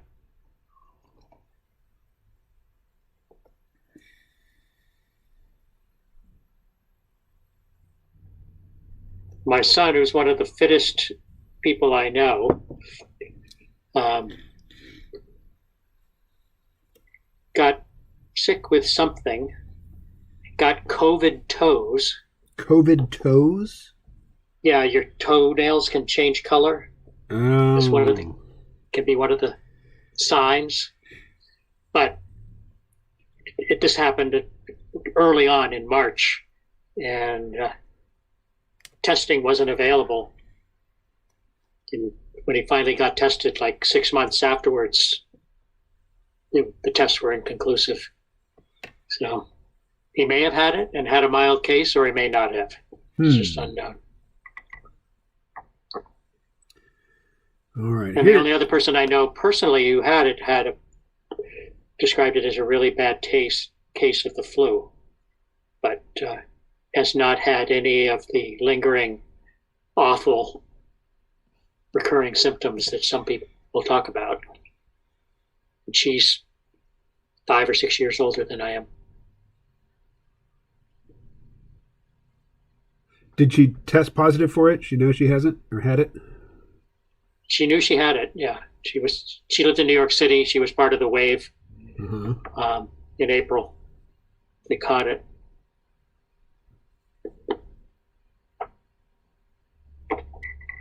Okay, it should be there. All right. Here's another big problem I have, and this is total just cognitive decline. I save a document, and then seconds later I went to open it in a different program, and I cannot remember where I saved it. Now I have a filing, a hierarchical filing system. I should know where my stuff is, but I don't.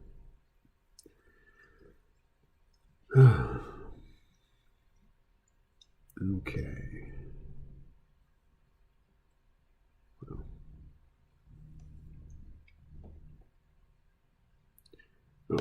can't see anything of what I'm doing because I'm doing it on the other screen. Let's see. You plan on getting vaccinated? Depends what they're charging for it. Certainly not spending hundreds of dollars for it.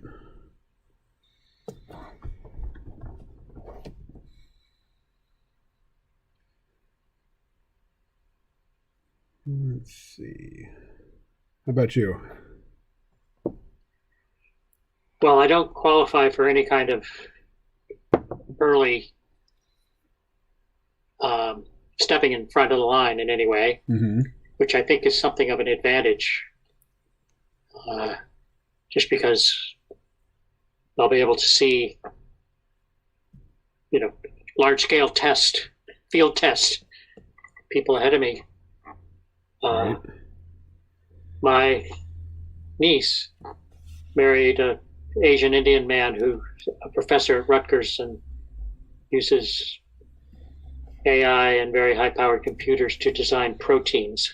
One of the smartest scientists I know. That's, if it weren't for COVID, that would be one of the big scientific stories for the year, is that they've somebody just trained an AI to crack the protein folding problem. Right. Just awesome. Yeah. He's really excited by the vaccine. I mean, it's brand new in terms of... Which one are you talking about? Well, the mRNA varieties. I think that's both Moderna and Pfizer, right? I've not really taken the time to make myself an expert on that. It's the Pfizer one, I think, that has to be refrigerated Super to an cold. absurd degree. Yeah. Yeah. All right. Phil, all my friends are doctors and I come from a family of physicians. Don't take the vac. So what do you think the vaccine will do, Lesick? What's the danger?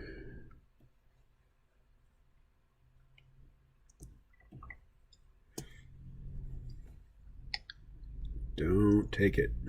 Especially if you're young. Well, what's young?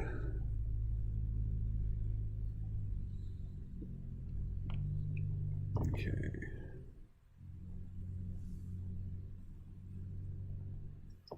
And now...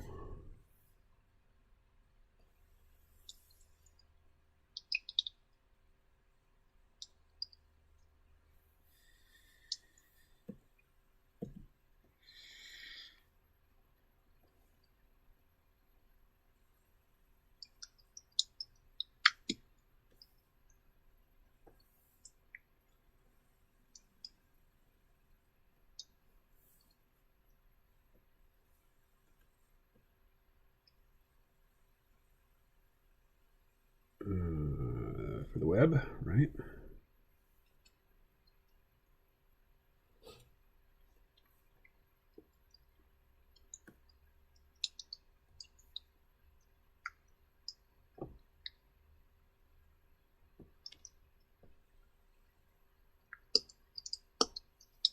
Now what's going on? I didn't want to save it at 300 dpi. I want to save it at 100 dpi.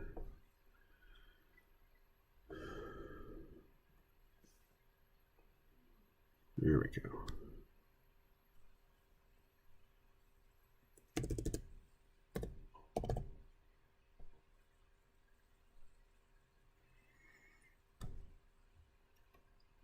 There we are. Right. Yes. Okay. All right, there it is. Got a whole hour left. Let's see. I need to consult an email and see what other images are required of me.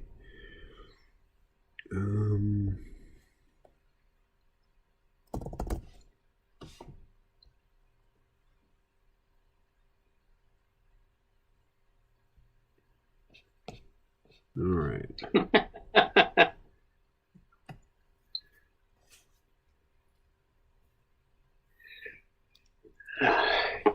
Has Lezik posted something amusing? What do we got here? Oh, I explained it to Ed before because I worry about him, but I'll be happy to explain again. But if only I had my own vaccine for curing my pretentiousness and perpetual condescendence.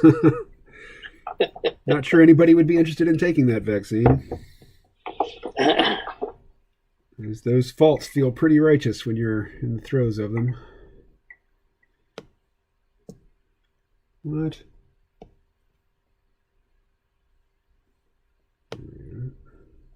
All right.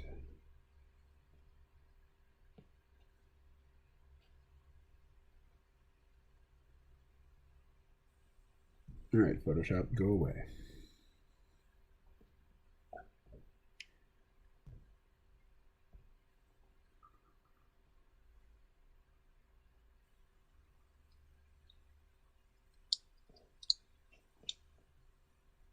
Alrighty. The intricacies and new... what are we talking about here? Actually, this is something I should explain on phone. Okay, I'll say it again. You can join the Zoom call, and you can do it by phone. I think Les has got a bit of a paranoid streak to him. I can't, for some reason, I'm not being allowed to post. You can't post links to the chat. If you want to post a link, you can post it in the chat for the Zoom call, and I can paste it into the chat here, the YouTube chat. No, John, not that. It's just what I just wrote is not, it's like its own separate window or something. Oh, YouTube has algorithms which, protect us from bad ideas. So a lot of the things that Les tries to post in the chat, YouTube won't let him post. But well, you can, yeah, I mentioned ivermectin, which is one of those no-nos. Mm-hmm. Yeah, you can speak aloud anything you want because it's not going through YouTube. But you can't necessarily you can't type it out. The censors are in place. And they are protecting people from bad information. Yeah. Weird. You laugh, but I mean, Google takes their role as, social controller very seriously. They will come down hard on you if they think that you are, promoting something outside of their narrative. Yep. Well, it looks like I've been siloed. Just, not paranoid, just stupid and lazy and ineffectual. Anyway, I'm going to get you that phone number, Les. Let's see. I can go to the call. And there should be an invite function. Where is that? Participants. Invite. There we are. Can he see the chat window on the Zoom call? He cannot, but if you want to post a link to the YouTube chat, you can post it to the Zoom chat, and I will cut and paste it into the YouTube chat. I don't want to have the phone conversation about the vaccine. Oh. Okay.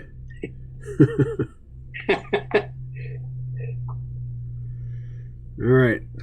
Sorry, Les. And I may have, for some reason, like I said, I can't post anymore. Well, again, try posting to the Zoom chat, not the YouTube chat, the Zoom chat. Okay.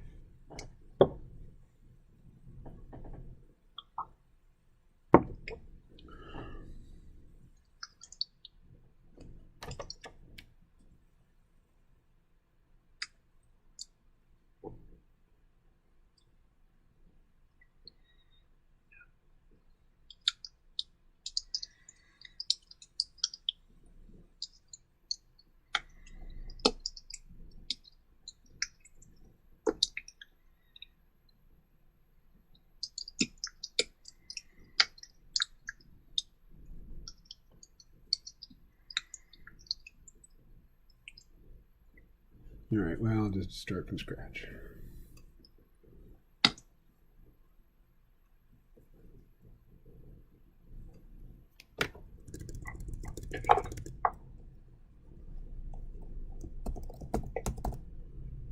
Oh. So you wrote, "Hey, Lessig, no offense, but I do not want to have a conversation about the virus this afternoon." Okay. Did you have a link? Did you have a link you wanted to share? I mean, he can hear us saying that. Yeah. Yeah. Just, I think it is a very long and involved conversation, and I don't want to spend that time. Okay. Fair enough. All right.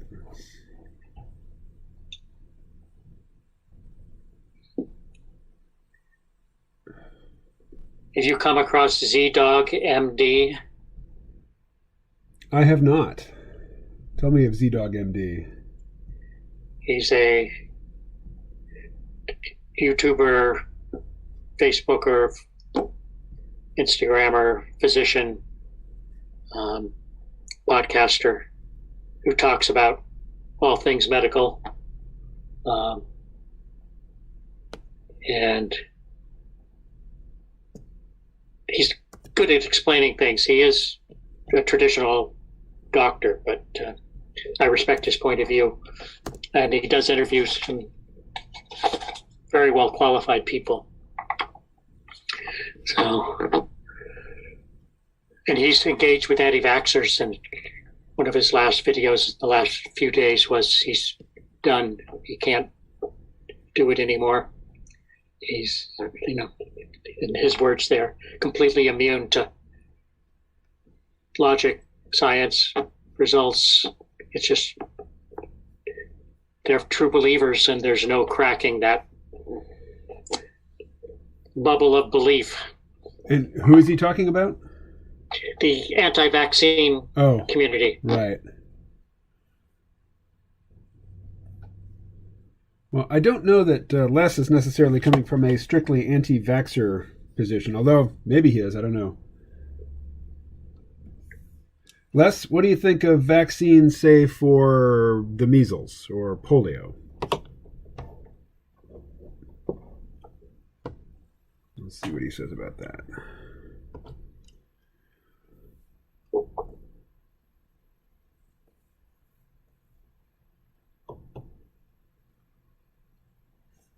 Let's see. All right, here we go.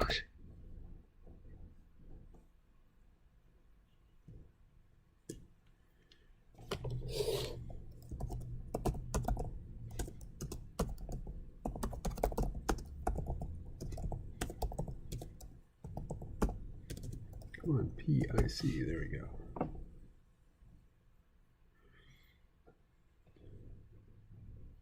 Polio vaccine, Sabine and Salk.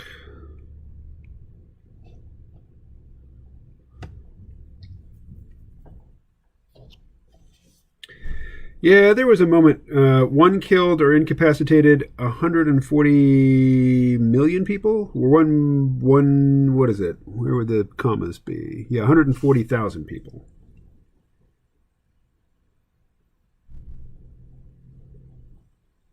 Oh, for what time period?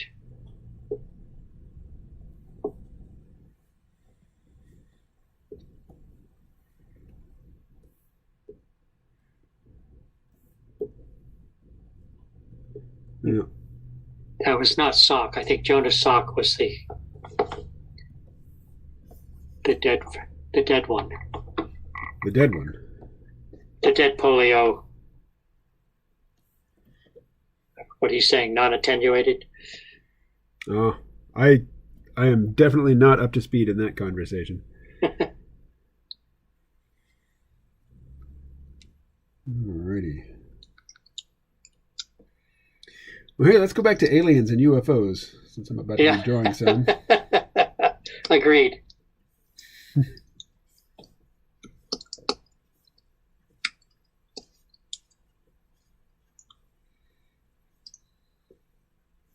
Oh, you two let me post again. Hey. They're giving you one more chance, so be hygienic. Perfectly okay with me talking about aliens and UFOs, abductions and anal probes, but ivermectin. Yeah. Get real.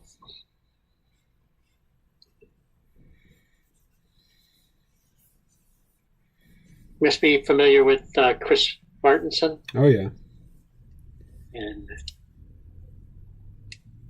I was listening to him pretty regularly when the virus was first getting started. Mm-hmm.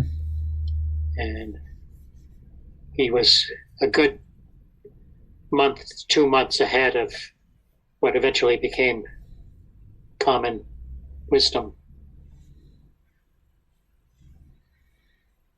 Was he? I thought he was pretty alarmist in those early days. But now he's big on ivermectin, and he got banned from YouTube, and I don't know if he got banned from Facebook and Instagram or not. How do you spell that word? Ivermectin? Yeah. Ivermectin,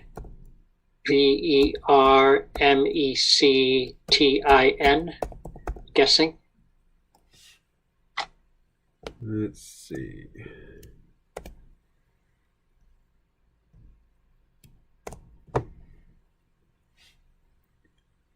Ivermectin. Yep. Ivermectin.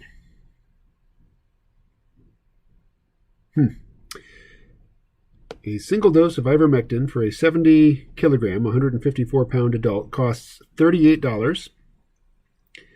For 3 6 milligram pills, or about $67 for the same dose in 3 milligram pills. Huh. Okay. So it's fairly affordable. So yeah, I'm not following the combat around that issue. Yeah.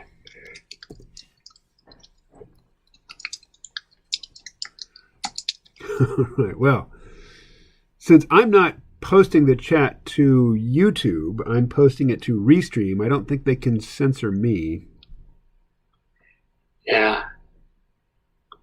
Oh, well.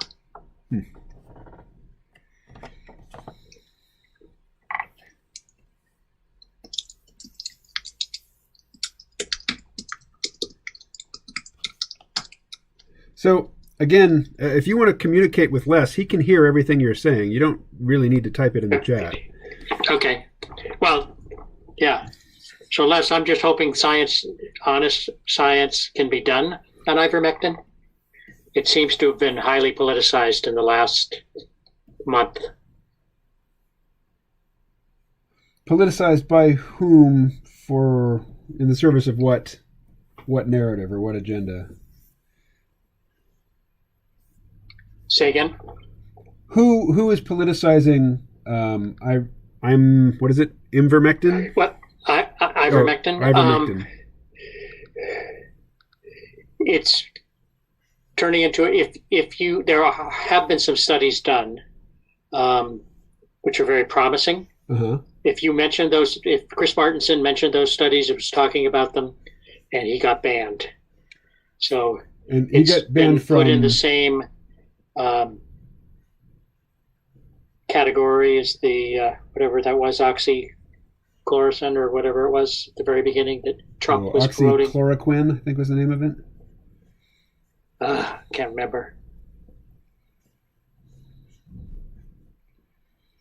So it's basically something that right-wing people would be interested in, and therefore Google is interested in suppressing it.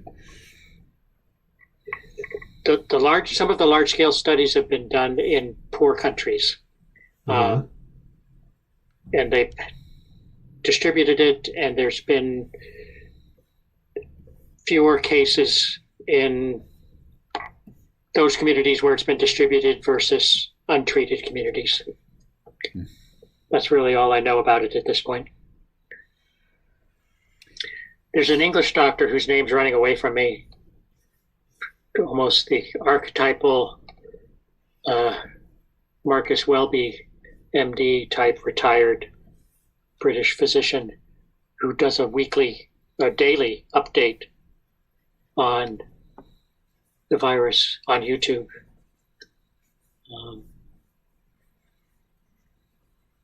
And he's been talking about as being something that is worth exploring. So You know, I'm just a citizen. The doctors are slugging it out. Yeah, well, the tech overlords, they think they have a right to decide who gets to say what. So you can't really claim, hey, this is an open scientific question. People with, legitimate expertise disagree on this topic. So Google will say, sorry. You will mirror Rachel Maddow's talking points or you will be silent. I don't know if Rachel Maddow has any interest in anything having to do with science at all, but, her political forensic intelligence analysis has been sorely lacking. Or, just any indication whatsoever that she intends to deal in good faith with, the information that she presents on her nightly program.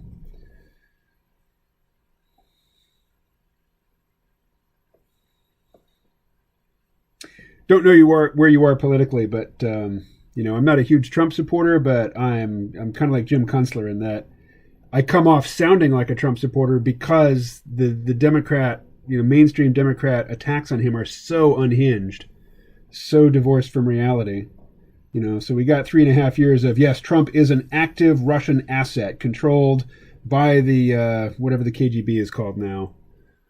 What are they called? ISB? No, that's in Star Wars. What are they called? Alexa? What is the KGB called these days? Here's something I found on the web. According to able2know.org, there is no organization called KGB anymore. Okay, that part I know. What is it called? All right. So Alexa fails. Let's try Google. Google, I have to type. I was okay. Thank you, Google. Looking at the body language of Trump and Putin together in Helsinki, independent of what everybody was saying, it looked like a sub-dom relationship to me. Yeah. How Trump was carrying himself, how Putin was carrying himself. The fact that Trump confiscated the notes of the translator, and something was discussed that he didn't want to get out of that room. And almost always in those discussions, there's other people present. So he broke that norm. Why? Yeah. Well, again, I'm not a Trump defender, so I don't have a dog in that fight. I don't know what his reasoning was, but, you've just reported what happened. Whereas, if you worked for MSNBC, then that would be the jumping off point for all manner of unhinged speculation, none of which would be compared to reality at all or, put up for any sort of challenge. And, then it gets just regurgitated back to me from mainstream Democrats as, God's truth. Right. I just discovered something called the Palmer Report. And he's a Democrat, but he's highly critical of MSNBC, and he describes how they sort of keep their audience in a perpetual state of fear and outrage Yeah, that's around the business model. Trump and so I mean for me the stripping infants off their mothers' breasts and deporting the mothers was enough just there to never be able to vote for him or his policies. Well, I mean, if it's Trump or some ideal candidate, great. But if it's Trump or a neoliberal Democrat who is going to take us, back into the Trans-Pacific Partnership and into some new adventure, foreign military adventure somewhere that's going to cost my kids are of military draft age. There's no draft anymore, but there's an economic draft where if you want to be able to pay the rent and be a normal human being, you need money. And here's a way to make some money that doesn't require that you go to college or have been a great student. So it's it's an economic draft. Mm-hmm. And the tearing infants away from their mother's breast is so evocative and so emotional. But if you just think about the harm, like the magnitude of the harm that going to war does, and Biden is filling his cabinet with, just the lapdogs from the military contractors, we're going to war. We are going back to war. And so my big fear is that they're going to get their eyes bigger than their stomachs, and they're going to go for Venezuela, which is going to be just such a catastrophe. Well, time will tell if that's a good, accurate projection or not. Well, I'm not saying it's going to happen. That's just my big fear is that I think it's even from their own perspective of what they're hoping to get out of it, I think it's a terrible idea. But it's going to be a very lucrative venture for the people who make and sell the weapons. And, it used to be that soldiers would do things like, peel potatoes in the kitchen. KP, they called it, kitchen police. And now all of those support roles are contracted out to civilians working for corporations like Halliburton. Well, in partisan terms, that happened first in the 2 Iraq wars, mm-hmm. which were started by Bush's. Yeah, but with broad bipartisan support and the support of the supposedly liberal media. All the voices like Scott Ritter, the UN weapons inspector, who's saying at the top of his voice to anybody who would listen, look, we went in there, we went over it with a fine-tooth comb. There is no evidence whatsoever that Saddam Hussein has these secret stockpiles of forbidden weapons. It's paranoid nonsense. But, you had to listen to some NPR station that wasn't playing NPR programming, but was playing alternative radio, at 3 o'clock in the morning or something to hear that perspective.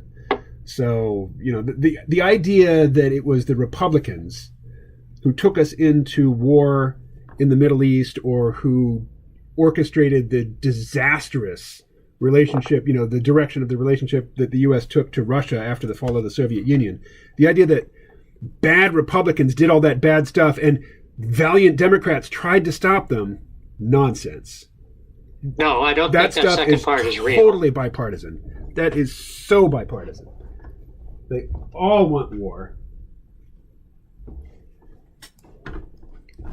And well, it's interesting because I found myself in the past dismayed by what you're speaking of, the American empire and the fact that the military industrial complex has worked out how to be perpetually funded by distributing their manufacturing in all 50 states so that every congressman has something to lose if the weapons are just slowed down, let alone eliminated. Yep. Even Bernie Sanders is a consistent supporter of the F-35 lard bucket. Yeah. Which I think I've they've worked out a lot of the empire kinks. to collapse in some way, but that would Trump be came along catastrophe. with like, yeah, but not like this. So I don't get it. I mean, what's the problem with just not going to war anymore?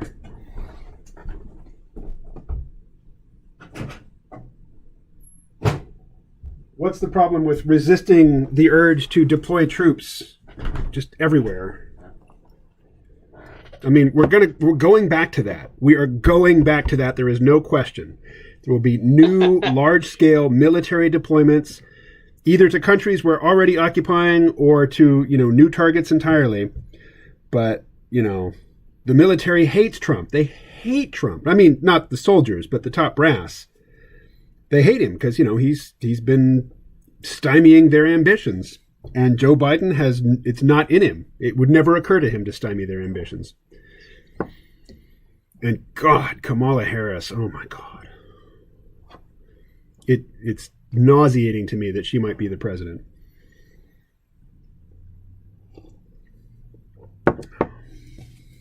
I mean, anybody who makes their name as a prosecutor during the era of the drug war, from my perspective, disqualified for any position of trust. Clearly not even a human being. If you're willing to just smile and consign tens of thousands of people to, thousands of years of torment. I mean, think of the number of human hours of experience of people in isolation, in solitary confinement in U.S. prisons, it's so commonly used as a punishment. It's unremarkable, if somebody spent years and years in solitary confinement, never, or almost never seeing any other human face. That drives people crazy. It does. And it is absolutely routine. And Kamala Harris, she suppressed evidence that would have exonerated people on death row. She suppressed evidence which would have allowed people, which would have established the innocence of people who otherwise, she would have gotten credit for convicting. I mean, from my perspective, she should be in prison. If you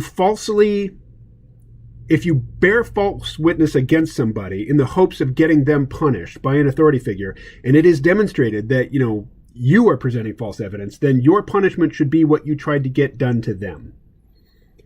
So she is responsible for so many people just rotting in prison for decades at a time, and that's where she should be.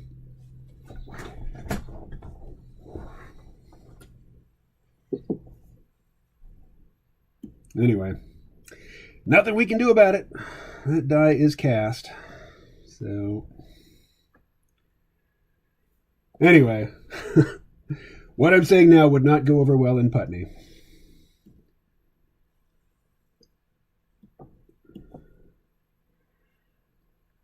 I had somebody... Well, what is it where are we with cannabis now? Is it 32 states where it's legal? I'm not sure. Let's ask Alexa. How many states is cannabis legal in? It is illegal under United States federal law to possess, use, buy, sell, and cultivate marijuana. However, 10 states and the District of Columbia permit the recreational and medical use of cannabis subject to state regulation. Did that answer your question? Not exactly. Thanks for your feedback. Alexa, how many states is medical marijuana legal in? 23. Okay. So 23. 32? 23. 22. 23. The answer 23. to your calculation is 2,323. Alexa, stop. Still not real good with the context. I know that there was introduced in Congress a bill to, I think, deschedule it. Yeah, in the House. In the House. The Republican-controlled Senate's not even going to consider it. So, it was a feel-good exercise. Still, I'm glad they did it.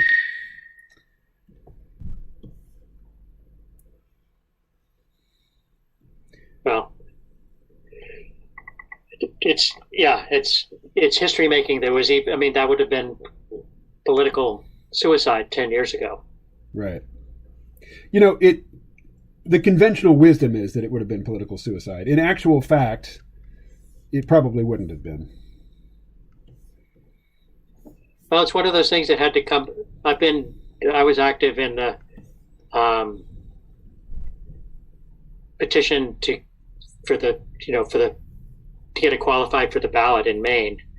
And I spent a day gathering signatures at a polling place. And one of the things I came away with was, you have no idea who's going to come up and say, this is horrible, this, destroyed my son's life, just, over the top anguish. And then some little old lady in tennis shoes goes, give me that pen. I'm signing this. This should have happened years ago. You don't know by appearance who's going to hold what view. Well, and it did pass, and The first time it passed, the governor was a Democrat, was completely against it, and his entire term of 4 years, it stayed basically in the Rules Committee, and they never made any rules to implement the law. And that prompted yet another referendum, which passed. And that took 3.5 years.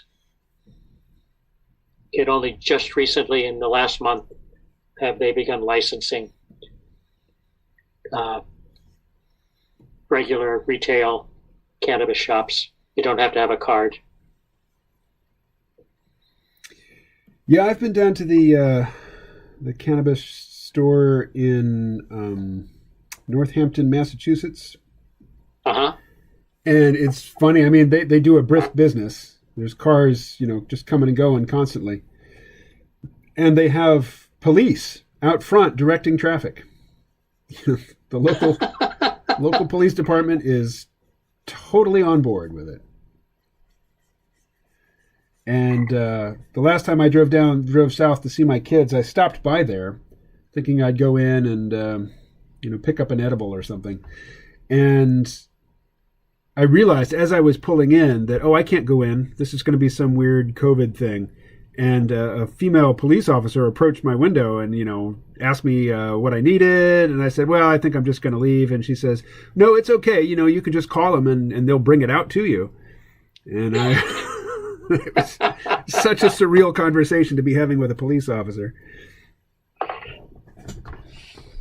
But I decided to pass on that. But what got me started on all that was I know a lot of people up here still buy their marijuana, from dealers, on the black market, because if you go to buy it at the legal store, you have to show ID.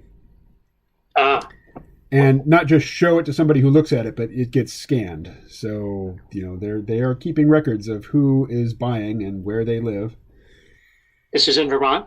This is in Massachusetts.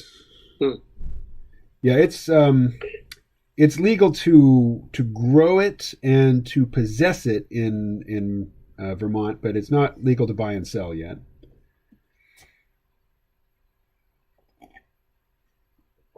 So Vermonters are still going to Massachusetts to buy their legal weed.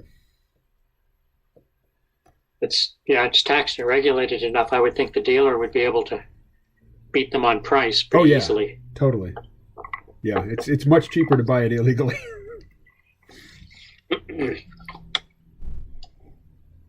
But if you go down to the legal store, then you have a choice. You have a variety. Right. And what I've discovered is that I really enjoy high CBD varieties. That's what I grew this year. Oh yeah? It's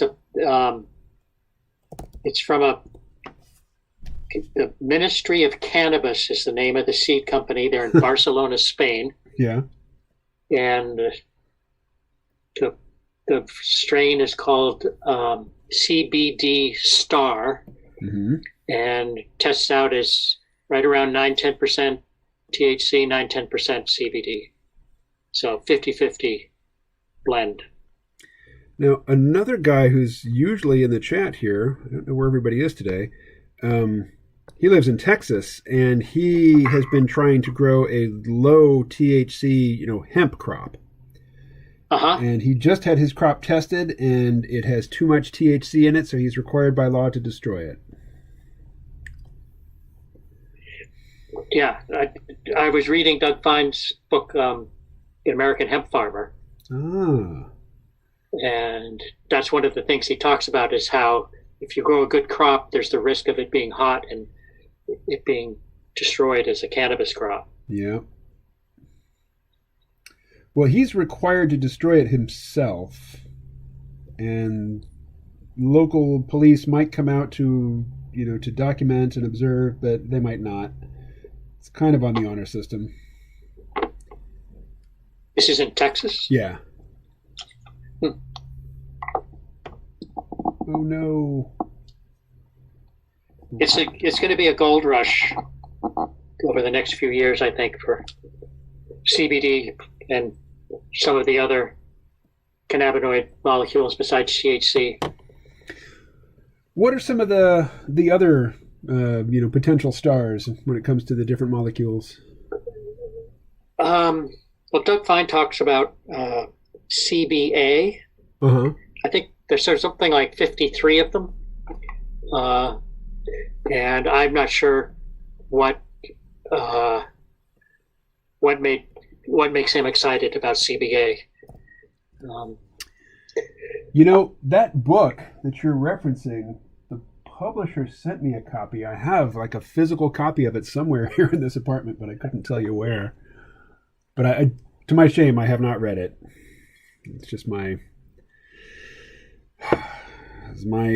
cognitive decline. I haven't finished it, so that's my shame. I haven't opened it.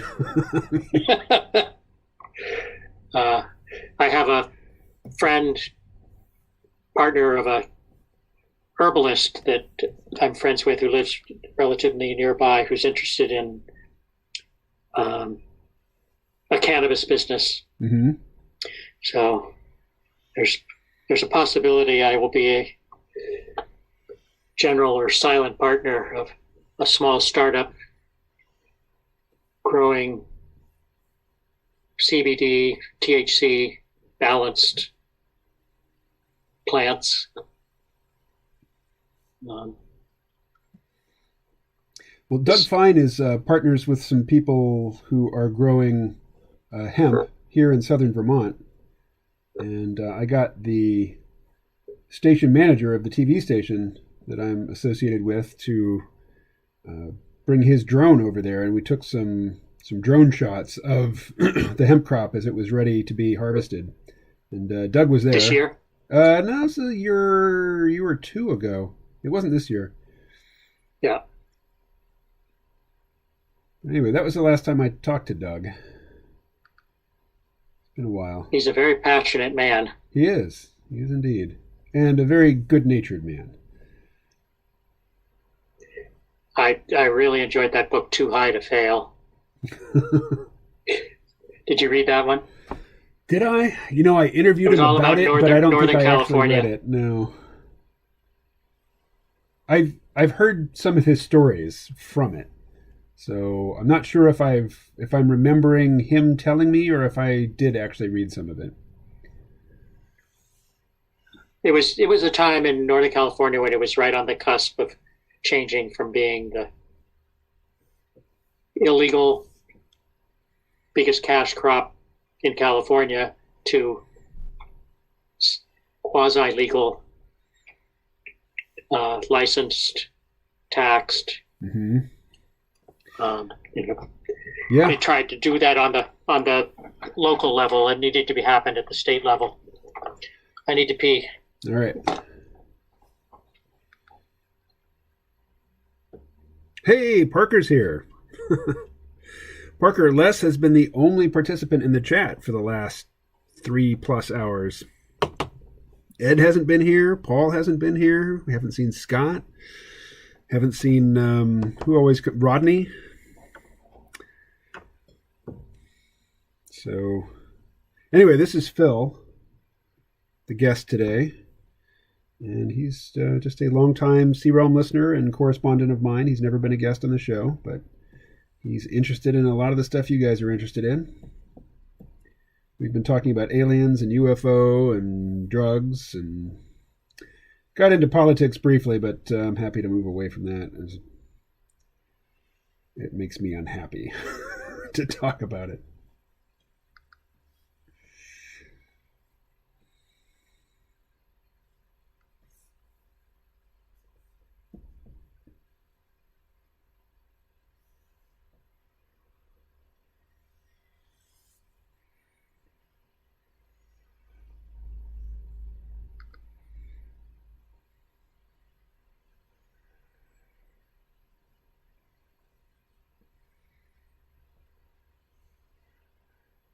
We've also talked a bit about COVID.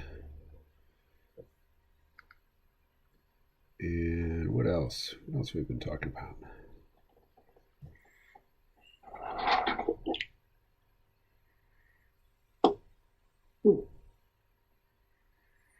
So we have a new participant here in the chat, Parker. And Parker writes, I'm skeptical about a gold rush involving cannabis because the major thing propping up the price is its illegality.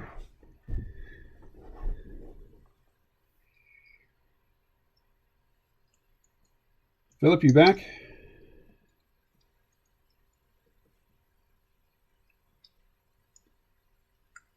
Philip, sounds like you're at your desk. Can you hear me? Yep, there you are.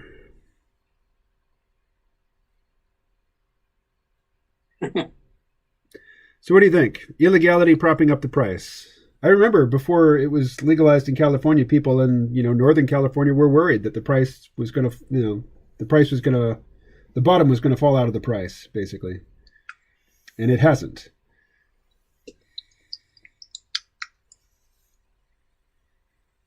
Right. Again, these folks can all hear you, so you don't need to answer text questions in type. Oh, I understand that, yeah. Let's see. I'm skeptical. Let's see. Hey. Parker is not British, by the way. I don't know why he's spelling skeptical that way.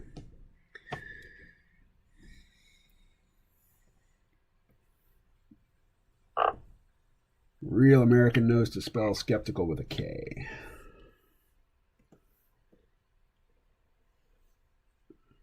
Yeah, it'll be interesting to see how it goes in Oregon and Portland with their decriminalizing mushrooms. Yeah, I'm happy about that. Yeah, the news media stands poised to, hyper sensationalize anything scary that might be involved with somebody on mushrooms. I find it to be a very benign molecule. Me too.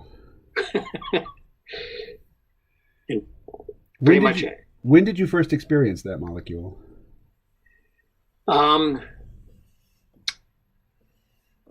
was 16 or 17, and the boyfriend of the sister of a good friend of mine, so she was 2 or 3 years older than my friend. Mm-hmm. Her boyfriend, who was 2 or 3 older than her, had some in pill form. Oh, wow. And so we're talking a long time ago, 1969. Oh, wow. And I took it and had a wonderful experience. And then it was unavailable. Mm-hmm. I never had any opportunity, came across it, didn't travel in circles where it was around. And I read True Hallucinations. Right. And loved that book, and then discovered Daniel Pitchbeck and read Breaking Open the Head, mm-hmm. which was wonderful. And then asked my friend Sparrow about it. He didn't have a source, but he did say, you can grow your own. So I undertook that experiment, and it was, I remember I found a book and ordered the book on Amazon and got the book in the mail and then hid it in the back of my bookshelf behind some other books for a full year before I dared open it up and look at it, because I was so paranoid that, it was going to be traced or something. Yeah. And they had a very simple I would say method just for doing it concerned. in jars. You didn't have to do a lot of transferring. Yeah, I used the psilocybe fanaticus method, which involved growing it in the half-pint mason jars and an aquarium. Oh, wrong layer. Wrong layer. Come on.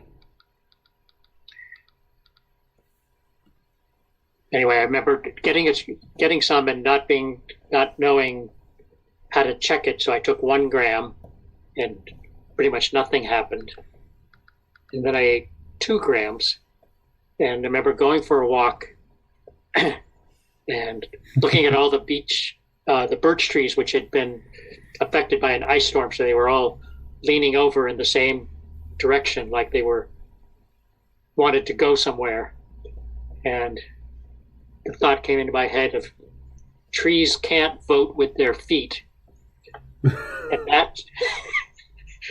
that struck me as the most hilarious thought I'd had in years. And I started giggling as I was walking. And that's when I realized, it's working. I'm coming on.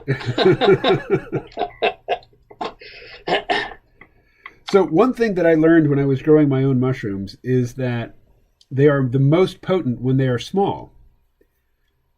And that if you're growing them commercially for sale and you're selling them by weight, then you want to let them get big. But a tiny little, pin mushroom in the jar has got all the psilocybin in it that it's ever going to have. And it's just being, diluted as the plant body gets bigger. So if you're growing your own, harvest them early. If you're growing them for sale, then let them get as big as they will. So, so then you're ingesting less than 3 grams. Because if they're potent, as if a little small one is as potent as a 3-inch, beautiful specimen with the cap and all that, then you have 3 grams of the fully mature mushrooms that have spored. I would think you'd need fewer tiny ones to get the same level of psilocybin. Correct. Have you ever tried the lemon juice method? What is the lemon juice method? It doubles the potency of the mushroom by the lemon juice apparently lets more of the psilocybin be available. How do you use the lemon juice? Squeeze. So you take your crumbly dry mushrooms and use a coffee grinder, turn them into dust, mix it with the juice of half a lemon, let it sit for 10, 15 minutes, stir it around, and then drink the juice and the sludge. Oh, no, never done that. And you come on faster, and it shortens the duration of the whole experience. So it's a steeper ascent and a steeper descent. I have done the pre-dose with Syrian rue, which turns How it is in. that? Well, have you done ayahuasca? Yes. It's very much like ayahuasca. Your body feels slow and sort of depressed and not very coordinated. You just don't have any desire to get up and move, really. But yeah, it seriously intensifies the effects. So you used it in combination with mushrooms? Yes. Yeah. Did you smoke the Syrian rue? No, I ground it up in a coffee grinder and I put it in capsules and just took it orally. Now, the source of Syrian rue that I had, it was granular. I can't really imagine smoking it. I can't remember. I couldn't remember. I had some for a long time, but I never used it. I finally threw it out. It's legal. I think you can just order it online. Yeah, or at least that was the case the last time I was interested.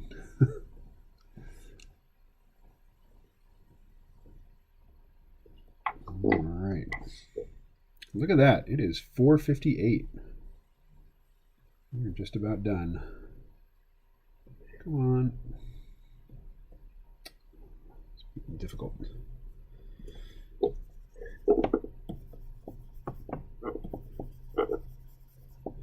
So, Phil, the author of Advanced Magic for Beginners, who was that? Alan Chapman. Yeah, that rings a bell. Do you still have any contact with him? I will post a link to his webpage. So, ayahuasca also needs a negative pH, says Les. Yeah, ayahuasca is painfully alkaline.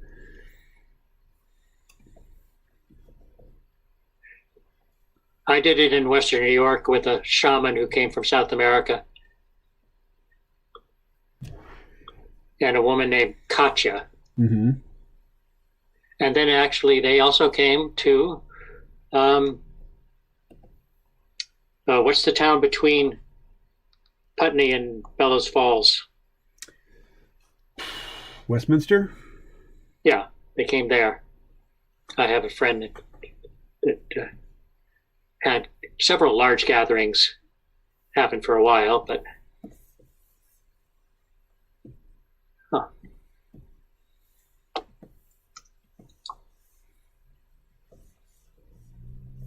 there it is. All right. We probably share more than a few mutual acquaintances around here then. Her name is Lisa. I can't remember Lisa's last name, but she's a body worker. Lisa. Dark curly hair, thin, lives in a beautiful timber frame house. Huh. Yeah, I can't place the person just based on that description, so not anybody I know well, anyway.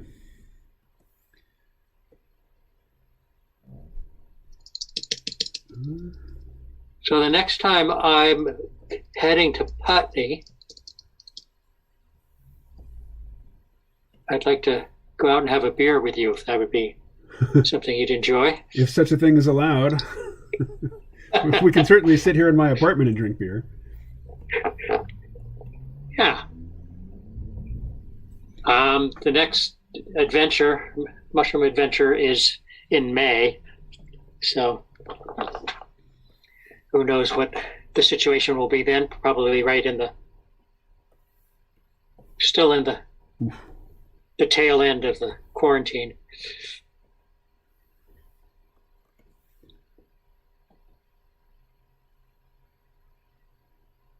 Well, yeah, they sell beer down at the convenience store, so happy to drink some with you. I have decided not to replace my current weed stash. I'm going to smoke the very, very last of it tonight. And that's just in one of my periodic misguided attempts to try to regain some mental clarity. It never works, but every couple of years I decide I need to stop smoking weed. Uh-huh. But if you give me enough advance warning, I'll make sure to have some on hand.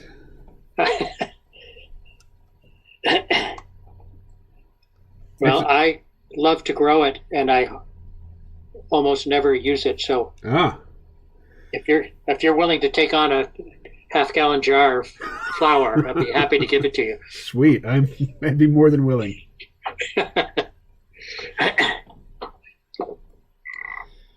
Here, I will. We're past 5 o'clock, so I'm going to end the live stream, and then I'll tell you something.